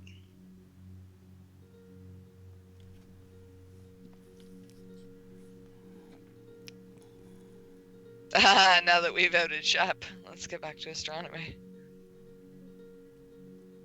And he's a he. Yeah, that's what I thought. Yeah, no worries. I gotta get this thing to stop doing that garbage here. I'm trying to just get it to. And Monkey reminds me that they might be a Ricky Gervais fan. I don't know why, but Who's a Ricky Gervais fan? I would guess Monkey. Oh, Is Monkey a he? Back. Welcome back. Thank you.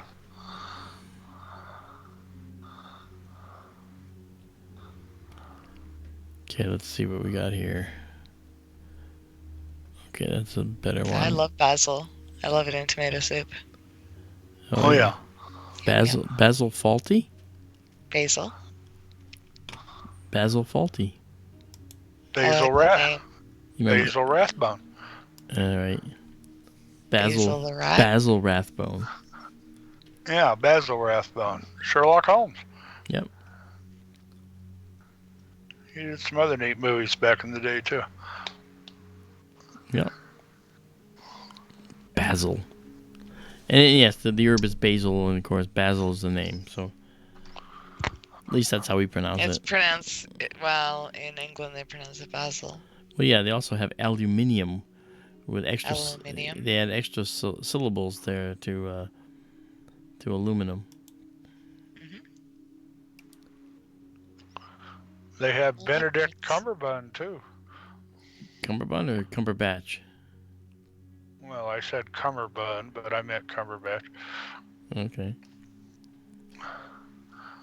He goes by all sorts of names. People who can't keep it straight. Benedict Cumberbatch. Cumberbatch always reminded me of Bandersnatch from, what was that from? Lewis Carroll? Was that Alice Through the Looking Glass? Alice in Wonderland? One of those, yes.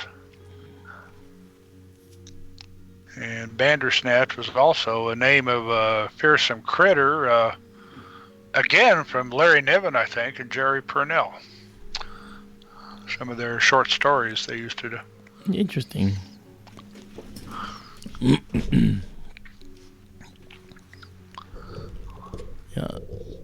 So I'm glad you guys are joining us to check out the Witch's Head. This is actually the broom itself. Witch's broom, I should say. I might have been saying Witch's Head without being corrected here. It was Witch's broom. Yeah, Witch's Head is in Orion. I know. Looks just like the Wicked Witch of the West in Wizard of Oz. Oh, I'll get you my pretty and a little dog too. I'm melting. What have you done? That's one of my favorite lines in a movie.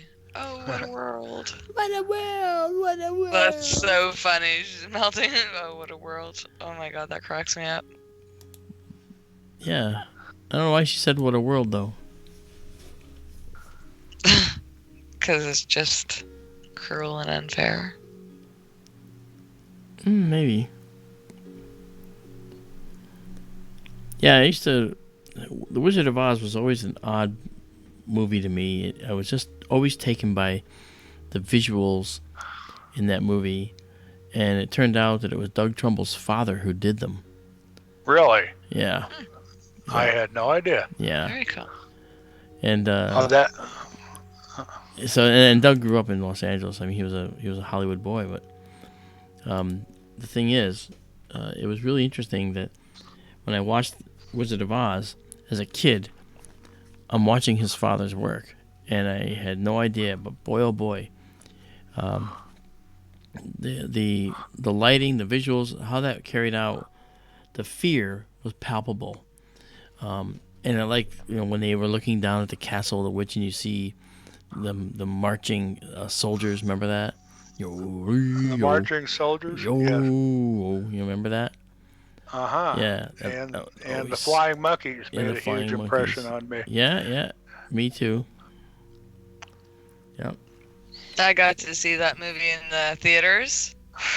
Really? I couldn't even imagine. I could not even imagine how mind-blowing that must have been for people Oh, when she yeah. opens that door and it goes Oh, into yeah. color. I couldn't imagine what that must have been like for people because movies were black and white, you know? Yeah. And to see her opening that door to color and then just the camera pans through so you still see the black and white walls of her room, Yeah. but it just pans through and wow. That was probably like, I don't know, Probably one very of the hard. coolest movies in coolest parts in a movie ever. Yeah. Probably a very hard shot at the time to actually accomplish. Mhm. It was probably manually done with, manually cut frames of film that were then rephotographed. And that made it a very manual process, I'm sure. But that is, now we can just do it digitally. Just mask an area and say that's going to be black and white. So it's really a cheap effect that was once grand, But, Yeah. but keeping in the tradition of these movies that go beyond their capabilities, we've talked about some of this. You remember 2001: A Space Odyssey, which was Doug's movie. Doug Trumbull, he did the visuals for that movie. Doug does these talks, and I've gotten to see them all, where he basically takes you behind the scenes in all the movies, and he shows you how things were going in the background, how things were done that you just never knew. He's got photographs, for instance, of the giant centrifuge that the astronauts were running in, where the sleeping chambers were, that Bowman and Poole were eating in and running in and getting their exercise in, that rotating centrifuge. Yes, on Discovery. On the Discovery, spaceship. that's right. And, he basically, little things like, how did they get that camera shot from down at his feet as he's running through this thing?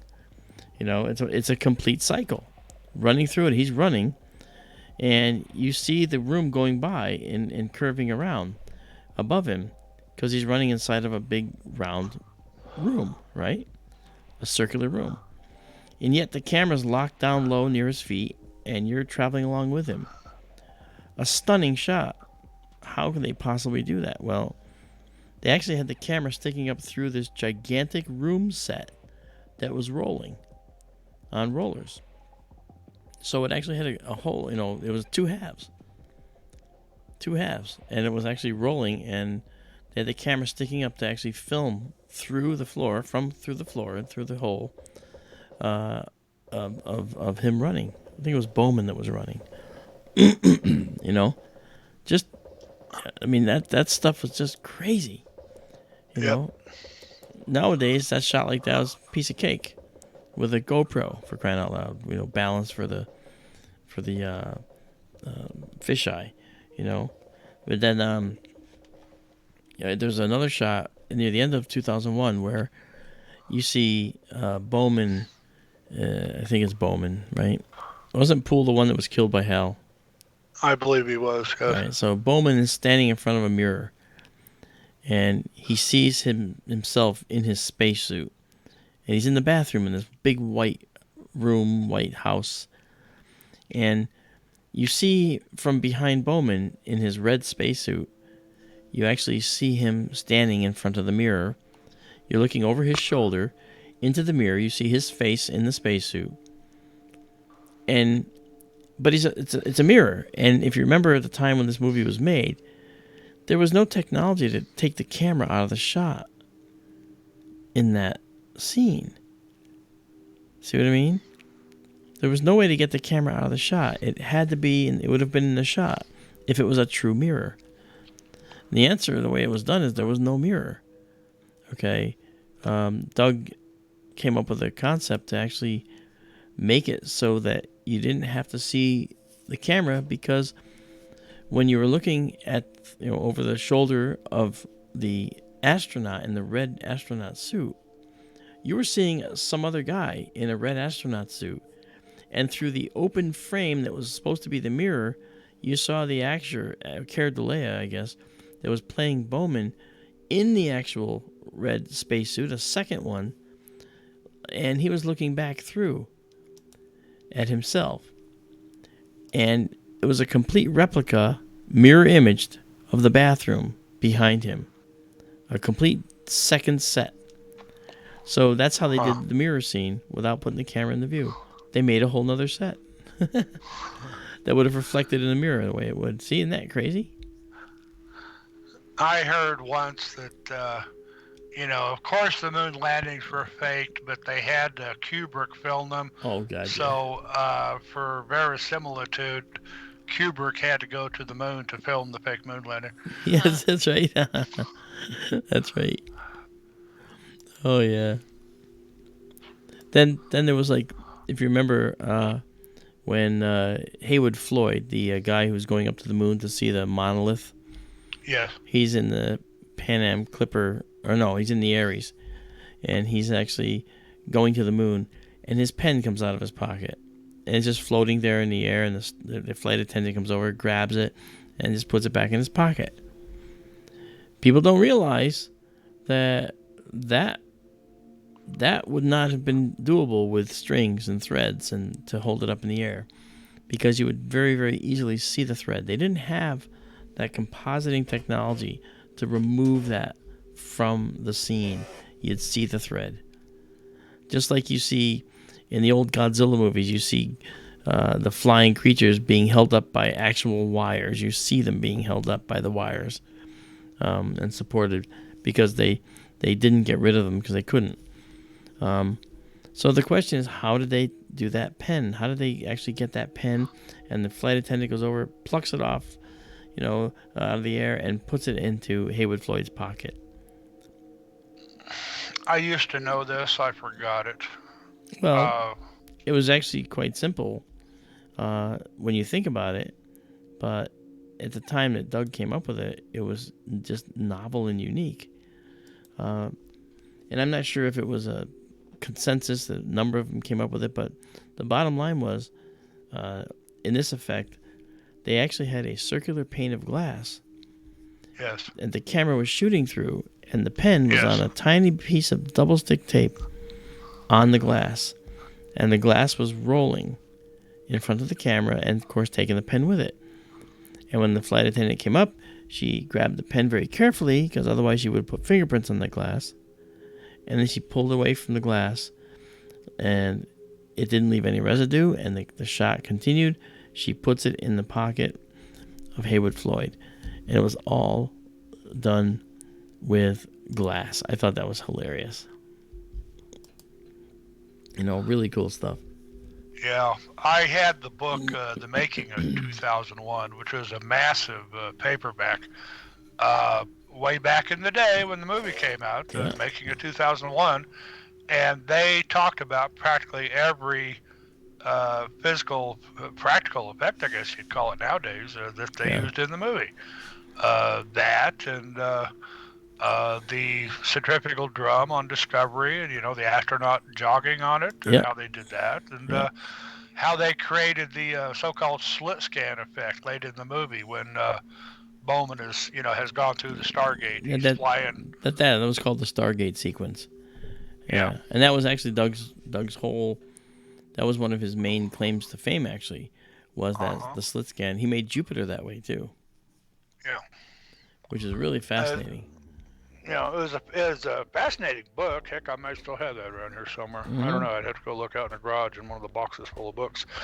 But yeah, I had that, and I had read the novel, and I'd boned up on that, the novel and the story thoroughly before the movie ever came out. And I think I was one of the few people in the theater who actually understood what was going on. Yeah, I actually that did confuse a lot of people. Well, I can tell you this: when I went to the movie and I saw apes throwing bones, I was like, "Wait, where are the spaceships?" And then the bone goes up in the air, and next thing you know, it's a satellite going by. It's like, "Whoa, okay, now we're seeing spaceships." As a little kid, I'm thinking, "Did the bone hit the spaceship?" No, the bone is the spaceship. It became the spaceship. It represented tremendous jump in time, chronology. But yeah, very, very cool stuff, Sure. And later years, I learned about the movie. I read the book. I had several copies of the book. Just a really cool concept, and then of course, Close Encounters of the Third Kind was another Doug Trumbull effects extravaganza that he did with Spielberg. I always felt like Spielberg is jerking my chain whenever I watch one of his movies. Close Encounters. It was a good movie, but I don't know. I just felt like I was being manipulated watching that. Why? Why to make you think that Flight 19 was taken by aliens and that all the people? I mean, that because of that? No. It's something I have had against Spielberg with every Spielberg movie I've ever seen, going back to Jaws. Okay, and I've watched Jaws 100 times. I can tell when he is trying to pull my string, that he's doing a cheap cinematic trick or something, or trying to play on my emotions, something of the sort. I can tell with him. And I felt that Close Encounters just wasn't genuine. That's just me. Don't hold it against me. Oh. I know your buddy Trumbull made it. No, Spielberg made it. Trumbull just did the effects. Well, yes. You know what I mean. Yeah. It just... I don't know how to put it. I mean, I enjoyed the movie, but I've always had that against Spielberg. I always feel like he's jerking my chain. Hey, well. I get you. That's why he won't watch Saw. I bet you're right, Amanda. I'll have a bit anyway. Yeah. Because you're being manipulated. Yeah. That's why you won't watch Saw? Amongst other reasons. Yeah. He doesn't like... Who? Me? No, I won't watch Saw. And yeah, stuff like that is why. I don't want to be manipulated, as Amanda put it. But hey, that's what going to the movies is all about, supposedly. You suspend disbelief and go along for the ride for 2 hours.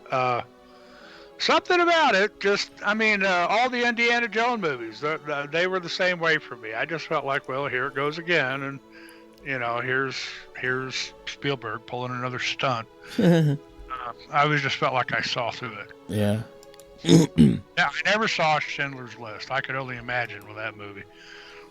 Trying to tug at my emotions or something. Well, I mean, movies are meant to make you feel something, so clearly... yeah. I mean, The Green Mile was a good movie. Schindler's List was a good movie. But, I like movies that if they're true science fiction, they're all mine. I'd love it. Okay, like Blade Runner. Oh, that movie was fantastic. Replicants, were people that didn't know they were replicants.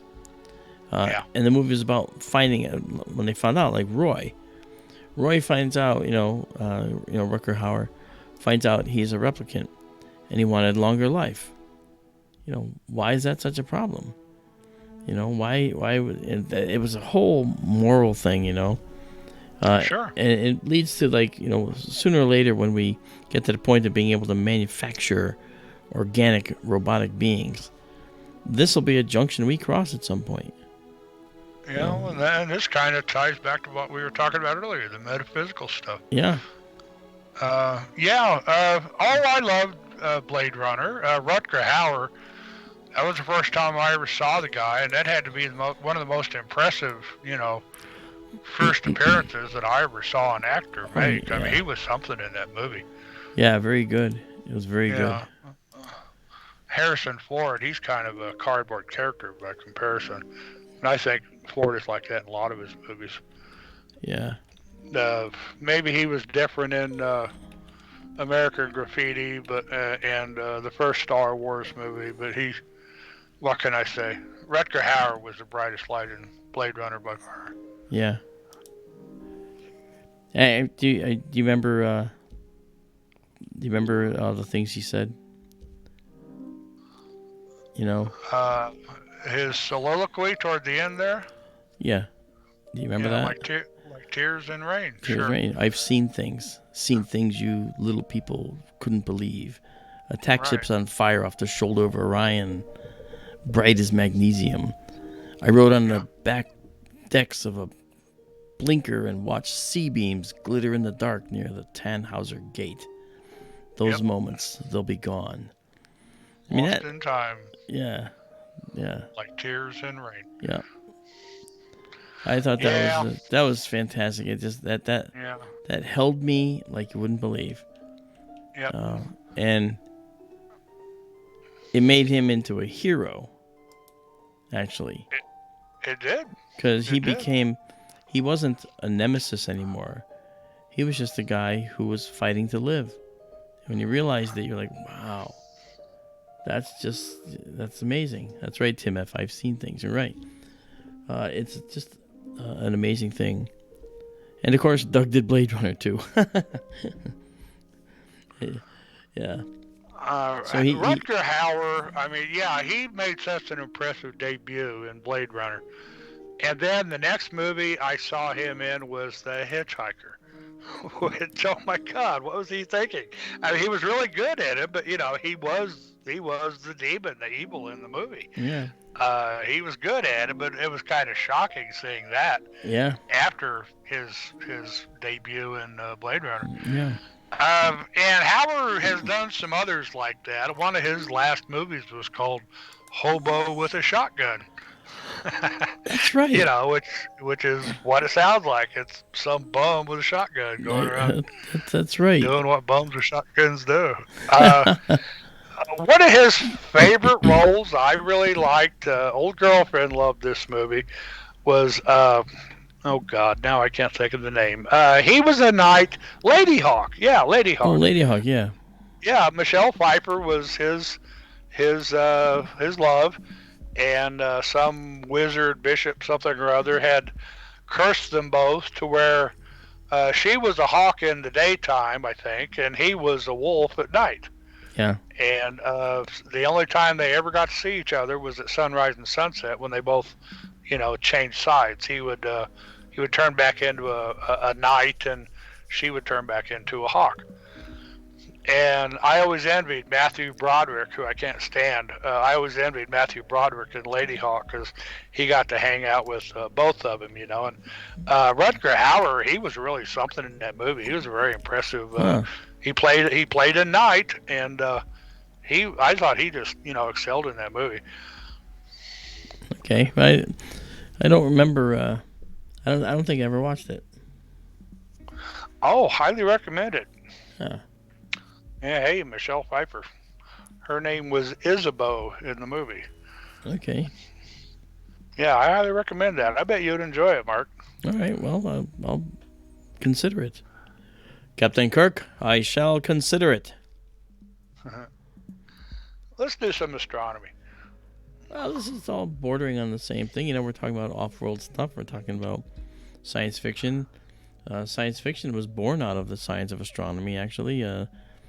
Some of the earliest science fiction was about going to the moon, if you recall. And Jules Verne.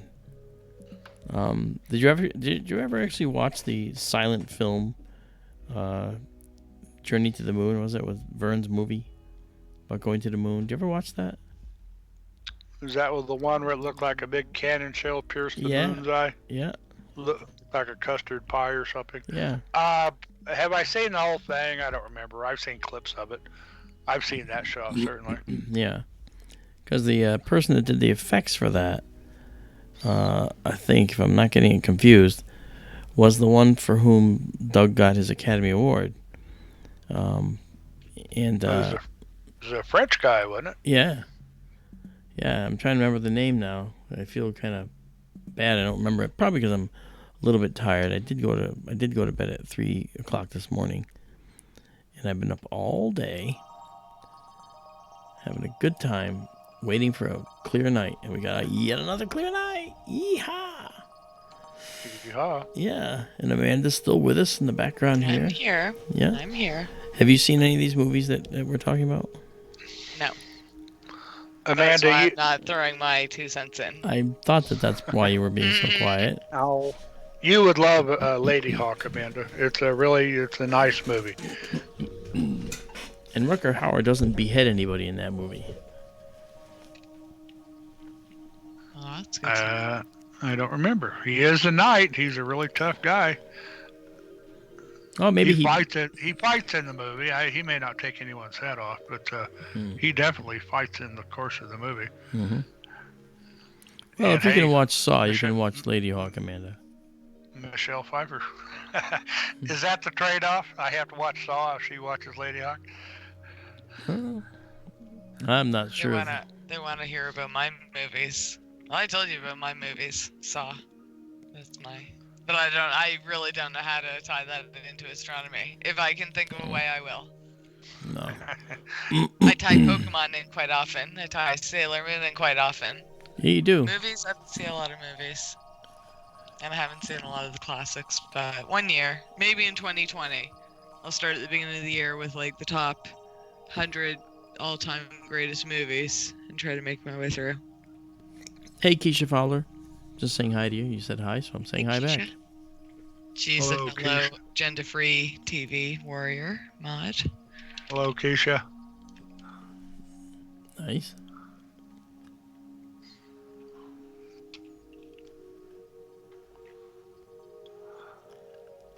Oh yeah, Blade Runner 2049, the latest one, where Han Solo shows up for Harrison Ford shows up for a piece of it. I thought it was interesting. I haven't seen that yet. I've seen a couple of small clips. That's all. Well, I'm not saying anything because there are people that haven't seen it. Yeah. Which one is this? I've seen some of the Star Wars movies. The latest Blade Runner we're talking about. Oh, Blade Runner. Oh. I thought I heard something about Luke Skywalker. Never mind. I must have been really zoned out. Well, there is going to be an ongoing story to tell there, I think. I had something to say to you guys. I can't remember what it was now. Oh, there's a new Dune film coming out. Oh, I loved Dune. Oh man, I was the thing that really was the worst thing for me to have to suffer through in Dune was the heart plug. Do you know what that is? It's a tab that was embedded in every one of House Harkonnen's people, and if you didn't like what you did, the way they'd execute you is they would put their finger through the ring that's on your chest and yank, and it would rip through your heart and kill you because it was embedded in your heart from birth or whatever. God, that was just like Baron Harkonnen. Are you talking the Dino De Laurentiis version? The one that had Sting in it. Yeah. Dino De Laurentiis. That was an Italian movie, and it showed it sometimes. Some of the effects I thought were kind of cheesy, but I always enjoyed that movie. Kyle MacLachlan played Paul Atreides in the movie, and Sean Young. That's right. Was what's her name? His squeeze wife. in the movie. Yeah. Heck of a cast, and Sting had quite a debut in that movie. Playing, That's right. Fade Ralda Harkonnen, I think it was. Fade, yeah. And I always enjoyed that movie. Yep. And they've already remade it once or twice that I know of. And yes, there is another new one coming up.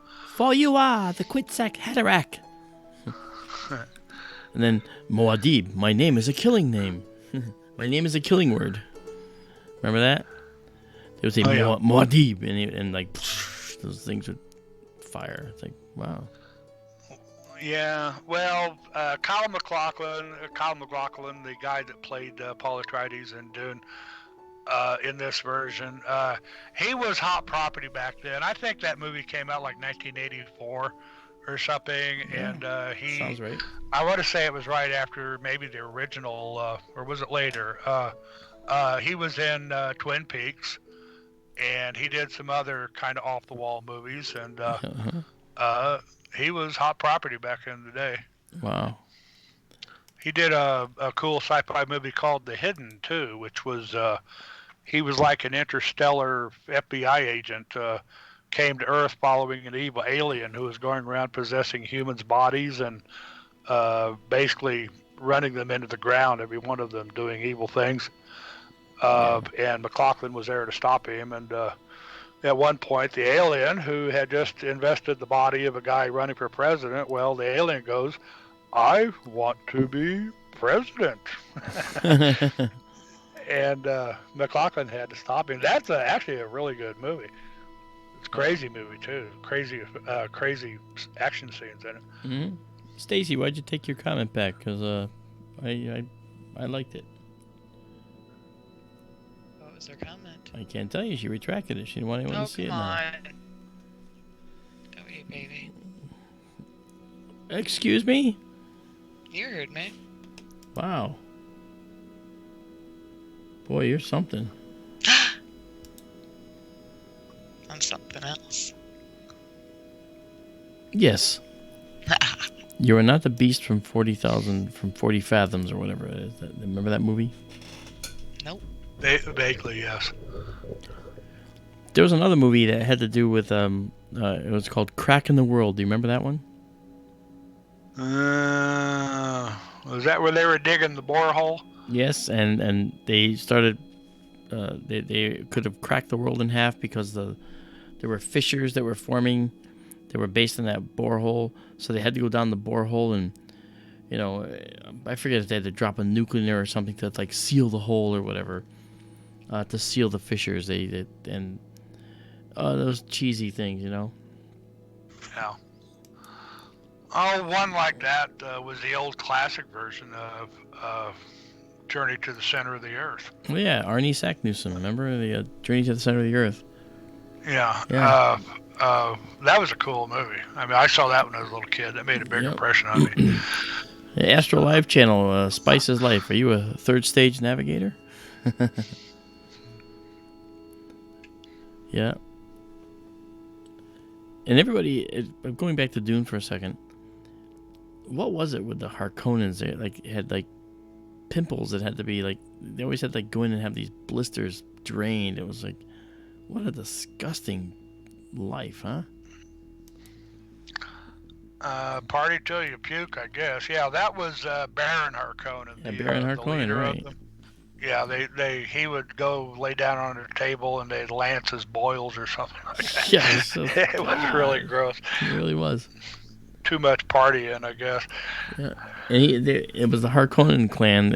It was them that had the heart plugs that Baron Harkonnen could yank to kill them. And I saw that they did yank one heart plug. They yanked the heart plug, and I was like, it gave me chills. Yes. W13 there talks about vast parts of the Dune story that didn't make it into the movie. Yeah. I read the book a long, long time ago, and I think I probably read the first sequel, and there were just endless sequels after that. And after Frank Herbert died, well, his son or somebody kept writing more sequels, and I just lost interest in it after a couple. There you go, Tim. Tim mentioned them there. Some of the sequels, yeah. Yeah. Dune, Children of Dune. God, Emperor of Dune. Heretics of Dune. Dune in you. What does it all mean? News at 11 on the 6 o'clock report. The big thing about Dune back in the day when the novel became popular, it was sort of, like Catch-22 or MASH, other sort of counterculture novels that became big hits back in the 60s. Yeah. Frank Herbert's Dune, it was said to be the first ecological science fiction in a way. The way he built worlds and, the whole ecosystems of those worlds. Mm-hmm. Wow. And that was considered to be one of the groundbreakers along that whole line of thought. Yeah. He sort of helped propel the whole ecology movement. The original Dune movie, the Dino De Laurentiis one, it was 3 hours long, 3 hours plus. Wasn't it? Yeah. Yes, I believe so. And I remember watching the movie saying, I'm going to watch Dune today. And I started to watch Dune. and I realized, what the hell, the day's going away, man. How long is this movie? And I took a nap in the middle of it and came back and still didn't feel like I missed much. I was like, wow. Oh, today is it today, was sort of a spectacularly bad movie. Well, I mean, I really enjoyed the worms. I liked the sandworms. The effects were cheesy. I could clearly see the models and how they were made, but they were actual models, which I respected. I'd rather see models than CG in some cases, and then that was one of them. But boy, that's something. I really liked the concept of Dune. The spice must flow. Yeah. And then there was too many philosophical things that were, too many philosophical things that were coming into the whole process, that I didn't get. And the people that had the spice on their face, they had spice on their lips and spice stains. That was kind of a nice touch, but it was a nice touch in that I didn't. I felt it was gross. It's like, oh, that's disgusting. It's like having food in your beard, But it's okay. They all had the blue eyes too. That's right. Yeah. Right. Oh golly, who all? A ton of famous actors were in that movie. Jose Ferrer, he played the Emperor. Oh, that's right. Not Maximilian Schell, the other guy. The Swedish actor, he's still around. He played Ming in Flash Gordon. God, I can't think of his name. Max von Sydow. Okay. Yeah, he was in Dune. Patrick Stewart. I think the first time I ever saw Patrick Stewart. Oh, what was his name? Grady. No, not Grady. What was his name? Or was he in Excalibur too? No, he was in Dune. Okay, yeah. He was. What was his name? Someone help us. Gurney Halleck. Gurney. It was Gurney. Yeah, Gurney Halleck, I think. My name's Gurney Halleck. I remember that. I want to say a young Patrick Stewart. I want to say he was in. Remember Excalibur? The real cheesy English UK version of it. Very glitzy-looking movie. I do. I want to say Stewart was in that. I could be wrong. Okay. Folks, I got Max von Sydow and Maximilian Schell confused there for a minute. That's all right. I just want to let everybody know that I've moved to the Crescent Nebula. And the Crescent Nebula is in Cygnus. It's right here. And this is the Northern Cross. You can see right here. This is the Swan. And the central star in the Northern Cross here is Satyr. And then down here, just a little more toward Albireo, which is down at the end here, is this Crescent Nebula sitting right here. And that's right there. That's where we are right now. And I want to just sync us up here, make sure that we're all right. And now when I come back, there's the crescent right there. And thinking we got a little bit of the dome here. That's in the way. I always say this, I don't motorize the dome because I'm going to change it to a roll-off roof observatory. And we won't be using this for that much longer. Hopefully. But I've got to make sure that I convert it pretty soon, I think. At least get the mechanics. Because the roll-off roof part is, I got to write the little code for that. I've got my little Arduino here. I can write the code. Little microprocessor that I can write code for and make it do hardware work, You can set off big relays to run big high amperage motors to roll a big roof off an observatory. Using only 5 volts. That can be converted into like 120, 110 volts AC. Is there power on the site, or will you be using solar or something to? That question is a fascinating question. I'm going to answer it by saying yes to both questions.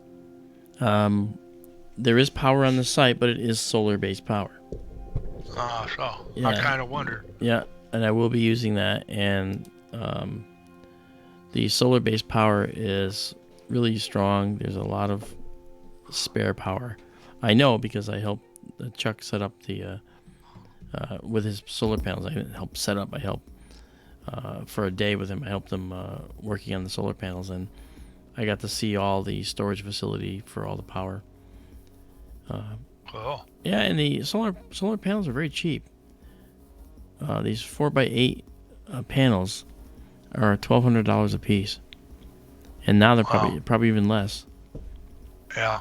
And 2 of them are all he needs for power. Okay, so I'm looking. I can see that I'm gonna have to do the magic of going to move the dome now, aren't I? Yes, I am. All right. Gee, Mal, sure would be great if we had some grenades, huh? I'm sorry, I already said that 3 times. night. No, that's fine. I'm kidding. All right, I'm gonna go move the dome. All right. Sure. Yeah, and I'm gonna pick up some grenades on the way back, just so you know. Very good. I'll be right back. Carry the weight of the world on your shoulders here, Daryl, and I'll be right back, along with Amanda. I'll try. All right, I'll be right back. W13, yes. Cygnus has a black hole devouring a star. Good God. Cygnus X1 or something like that. Rush, the musical group, did a song about that. 6 stars of the Northern Cross in mourning for their sister's loss. In a final flash of glory, nevermore to grace the night. That was the opening of the song. That's pretty heavy. That was oh God, what was that? The one about Kings, the album. I don't know. Oh golly, I'm having a brain lock here. I'm a bad Canadian. I don't know my Rush. Oh my God. I know. Where's Bill when you need him? Sleeping. Yeah. Probably. Bill would know. Yeah. Poor Bill. Yeah, and then the album after that, the whole thing, or at least the first half of it, was about picking up the story after the end of the last one. Cool. Jeez, I'm having a brain lock here. I'm going to have to look that. No, I can't look it up now. We have an audience to amuse. Oh, thank you, Raymond. Starting Thank early. you, Raymond. How's that cat food, Raymond? Your generosity knows no bounds. Farewell to Kings.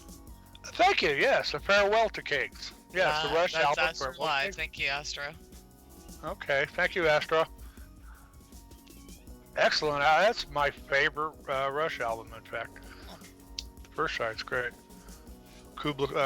Xanadu and Farewell to Kings, the songs. ELO Then has a song called Xanadu. I love it. Oh, yeah, that was like the disco one, wasn't it?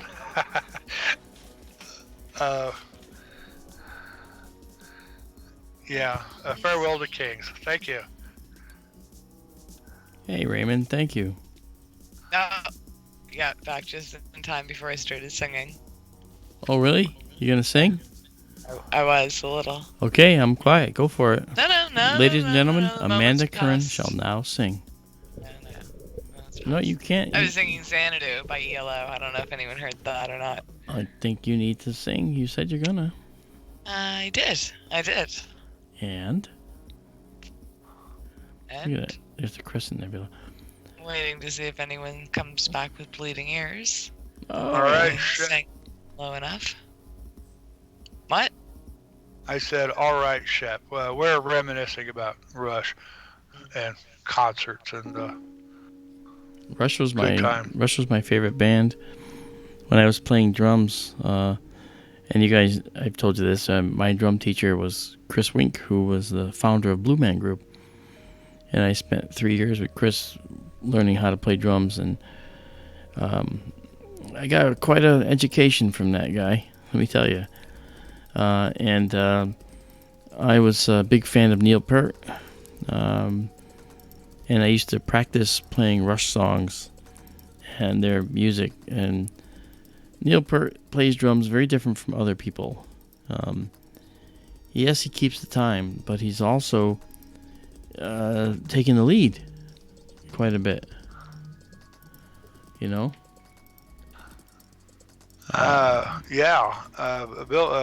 Neil Peart, he was, still is, I guess, a great drummer. Yeah, absolutely.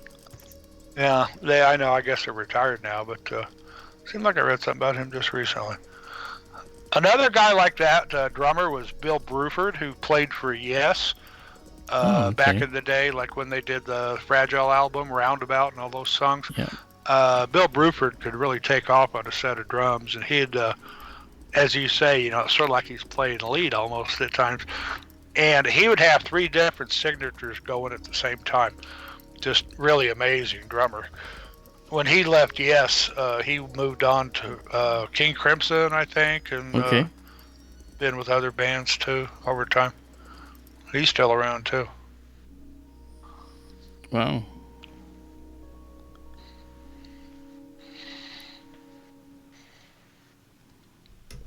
Sorry, are you waiting for me to correct you and say Ringo's the best drummer? I was just sitting back and waiting. Okay. I heard dead air, so I thought I'd take this opportunity to remind everyone that none of these drummers would have picked up sticks if it wasn't for the wonderful Ringo Starr. Yeah. I think we're both sleeping on the sofa tonight, Mark. Or I'll take the bathtub. You can have the sofa. Oh, you both know I'm right. I think you've both admitted I'm right.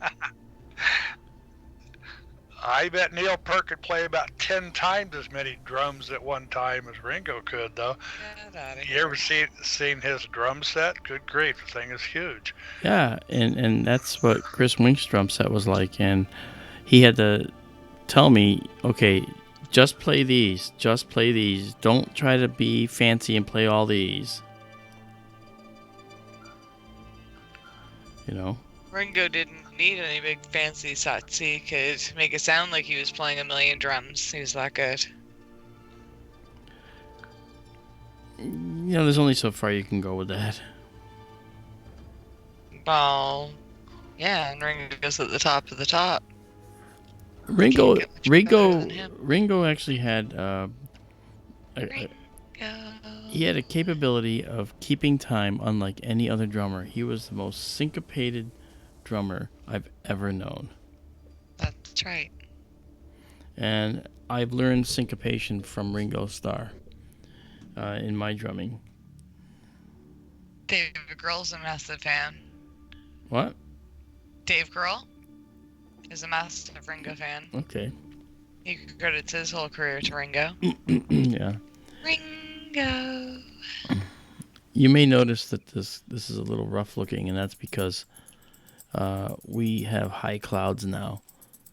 For the first time in a week, we have high clouds here now, so we're not going to be able to continue too long. But I can tell you this, it may be high clouds, but we also have low moisture content, though, at least, so we don't have all that moisture in the air. Near. What? Nothing. Sorry. Relative humidity here today, I think, was 10 or 11%. It's just bone dry out here. Wow, I like it. Yep. What you get to look forward to. The only thing keeping us from being as hot as Arizona is the altitude. Yeah. Which, when I move to Arizona, that I'm going to try to be at a much higher altitude than Phoenix. Because Phoenix is just too hot. The observatory is going to be out in the Sonoran Desert, so it's going to be, it'll be easily 115, 120 in the observatory during the day, but at night the dome opens and not dome, but the top comes off, and I let it acclimate. I might actually build in a ventilation system because the observatories on Mauna Kea actually have vents that open up and allow the air to freely circulate through the building. I can tell you, boy. Jillian has a question. Okay. Other than clouds, what are the best things to see with high cloud? I guess you can't see much of anything, can you? Is there something you can see low that might... I have seen nights where there were high, thin clouds. It actually steadied views of the planets. Yeah, that's what I was saying, yeah. Cool. Yeah. Yeah, and we can also see clusters that are pretty nice as well. I'll try this one here. Let's look at NGC 6834 and try that. Shep, I wonder if you know my friend Ben. He used to follow the Grateful Dead too. He used to drive a bus for people. I don't know, Amanda. That's like saying you're from Connecticut. Do you know? No, but deadheads that follow around for years and years. They probably run into the same people. The Maybe. hardcores. Maybe. Especially a bus driver. Yeah. Okay, I'm gonna do 8,000 for 10 seconds just to see if I can capture this cluster.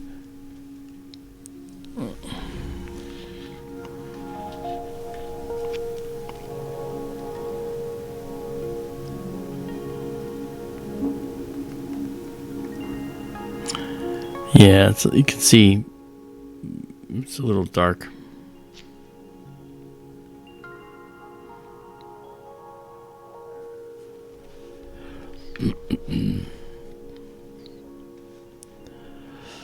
Yeah. One more, and then let me just go up to, say, 10,000. Try that. 10 seconds for 10,000. I'll be right back. All right. We may be off the air by the time he gets back. Okay, you wanted to know if I was a deadhead. No, I'm a Beatlemaniac. Or an Animaniac.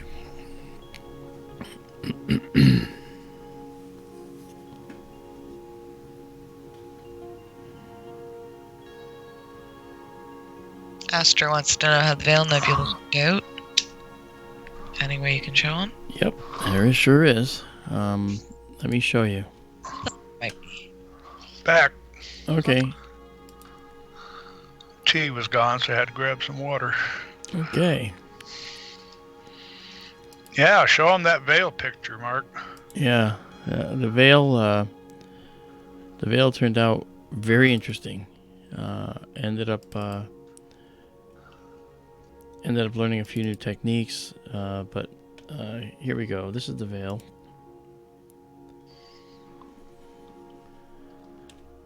This is actually we just took a picture of this right here. We had 52 Cygni and a little bit of this guy right here. We're taking a picture of that. All right. Earlier tonight we took a picture of this, and last night we took this picture. And these colors were approximately correct. So there were some greens here. Not green starlight, but green glowing gas related to oxygen and so forth. It's greenish blue. Isn't that beautiful though? Oops, sorry. That's actually the veil, and this is what it looks like in each of the raw frames. No, that's not. This is. So each of the raw frames before processing look like this that we took. And then this is what we actually ended up with. This right here is the central veil. There's a piece of the veil in the middle here. There's an outer piece here and an outer piece here. A little down below, which I didn't capture because I can't. The field would have been too big too small to capture it. Is that not beautiful or what? Oh my God! That's, I think, the best picture I've ever seen you take, Mark. Well, Wow. you can see the entire supernova remnant in one shot, and it's just beautiful, you know. And I'm beside myself with how amazing it came out, you know. And I have to thank my friend Kevin, professional photographer, for helping me figure some of this out. Because there were ways that I was processing that I probably should have not used. I should have used slightly different ways. Now, around the center of Cygnus, that star Satyr I was telling you about, okay, this is there. This is the Gamma Cygni Nebula. This is the same thing, Daryl, another rework of that nebula. Uh-huh. Okay, this is the star Satyr or Satyr.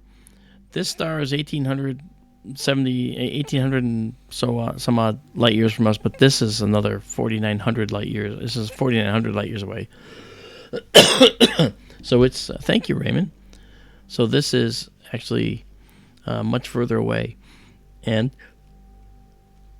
solder is not causing this gas to glow here because it's much further away. I see. Yeah. And it's not because it's a new scope, it's your new filters, right? And just new processing techniques? Yes, new filter and new processing technique, yeah. Yeah, and so that's beautiful, and you can see, and I said to people, can you find the satellite? Thank you, Raymond. I've heard them dollar store burritos are pretty good too.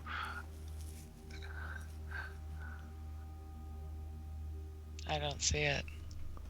You don't see the satellite? No. Daryl? Anybody in chat? Oh, golly. It is still your turn. Ding, ding, ding, ding, ding. Looks like I can see a few all over the place, like little streaky lines. Top right corner. You got it. Top right corner. Yeah, I had to wade through a lot of stuff to see that. Yeah. Yeah. But isn't this beautiful, though? This came out really pretty. Point to it with your cursor. Right here. Okay. When he said top right, that's what I thought I saw too. The Okay. faint little one. Yeah, because there's some asterisms, too. You go like, wait, that's just an asterism. Mm-hmm. Yeah. Very cool. Yeah. And let's see now. I think that before that,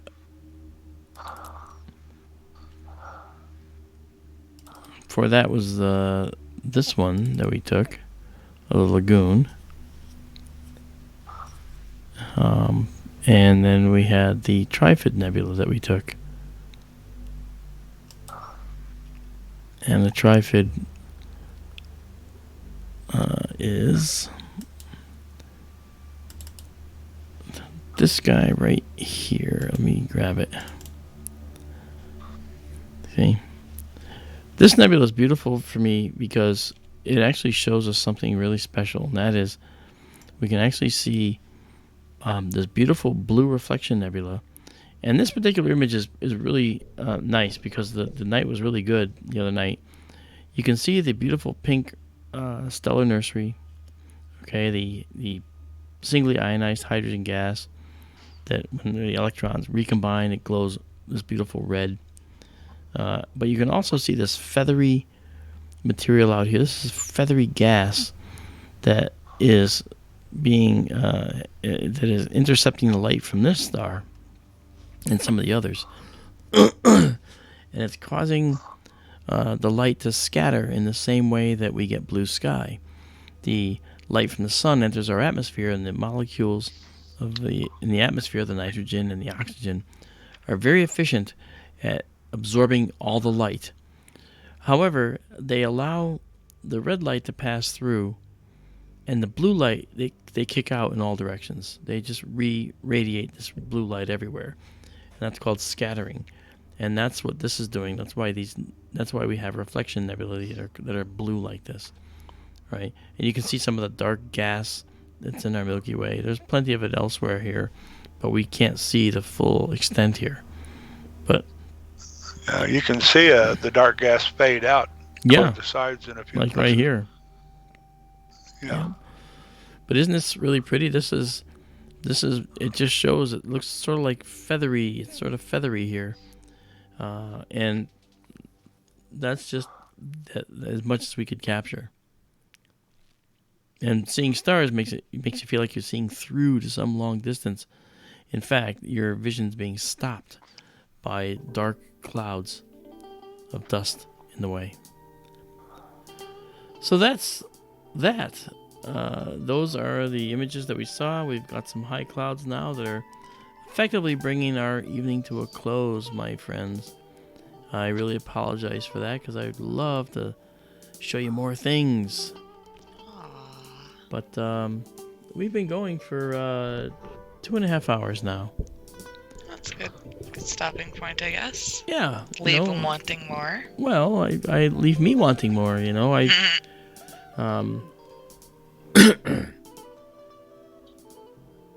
but the bottom line is I have some processing work to do, and then I have a witch's broom to show you when it's done. Actually, stall for a minute, Mark. Let me get our SkyTour LiveStream Facebook link. Oh, thank you very much, Amanda. And I will throw that in. Oh, Marianne, you came back just in time to hear me say goodnight. Well, here's how it works, guys. I'll process these photos and show them to you, and you'll notice that the processing is pretty quick. I've got some canned routines that I've written that will allow some of this to come through, and some of these new techniques I've learned I'm going to convert into a process like this very soon. So we had some fun talking. We got to see just like a couple of objects. We didn't go too far, but you were here with me while I was doing my observatory work, capturing objects for later processing. And I'd rather have you here with me than not stream at all. So I'm glad you were here. And Dalai, thank you very much for coming along. And Okay. Cindy, I don't know why it's not letting me. You can't put in the link? No. Well, I don't know why it would let you. Well, you can just search out SkyTour LiveStream on Facebook, and that's where he puts all his processed pictures. Yeah. And I created the group, so I'll let you in. We're very nice over there, so please drop by. She had to give me permission to go into my own group. Wow. And again, thank you, Raymond. Oh, Raymond, thanks, buddy. That's very, very kind. Wow, Raymond. Well, you know what? And I gotta tell you, I know everybody appreciates SkyTour LiveStream, or they wouldn't be here. But sometimes people are compelled, to do that and provide like monetary stuff, and that's really nice.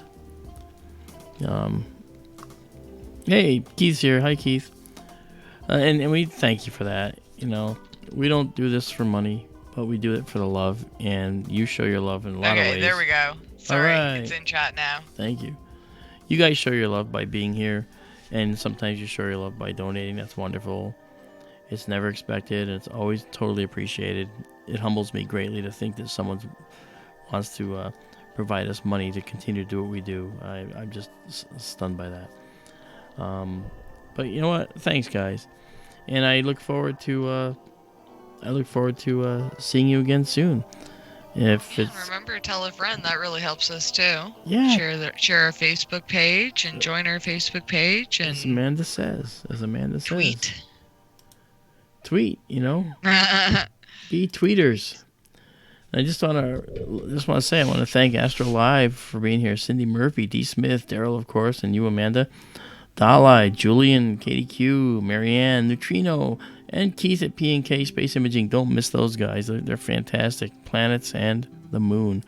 Papa Tom, put a C Mic PC. Put AC. I don't know how to say that, but put a. Yes, thanks, put a. Raymond B. Thank you very much for the donation. Shep, so good to see you here, and Stacy Johnson, and of course Tim F. You guys are amazing. And if I didn't call your name, it's only because you're not in the participant list for some reason, and I don't know why. I think I mentioned Monkey Monkey. I didn't mention Monkey Monkey, but he's commented quite a You lot. mentioned Shep. We can't forget about Shep because No. he's had a hard day. Yeah. Julian's out there. Yeah, Julian. Yeah, I mentioned him. And I just want you Canadian guys. boy was in there. That's right. No, was Canadian boy in there? Weird guy was. Yeah, weird guy was here, and Canadian boy, CND boy. Mm-hmm. Yeah, he was here. Not listed. Katie. Thank you for reminding me. Katie Q. And we also had Daisy and Zoe in here for a while. I saw them. Thank you very much, guys. I never want to go a night without mentioning all your names.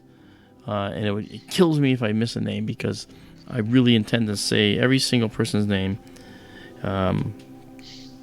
Because I think that's the least I could do for you being here and spending your time with me. And all of us now. With Amanda and Daryl. But hey guys, thanks. Uh-oh. And Keith's got a brain fart. astroimaginglive.com is the website that's hosting Astro Imaging Live. Is this a trick question, Keith? Okay, enjoy Marianne. Catch all the latest on Art Radio. I think you can probably check pretty soon in the archives for the interviews Ronald and Charles did with Carol Carl tonight and Chris. What was his name? DePerno. What was his name?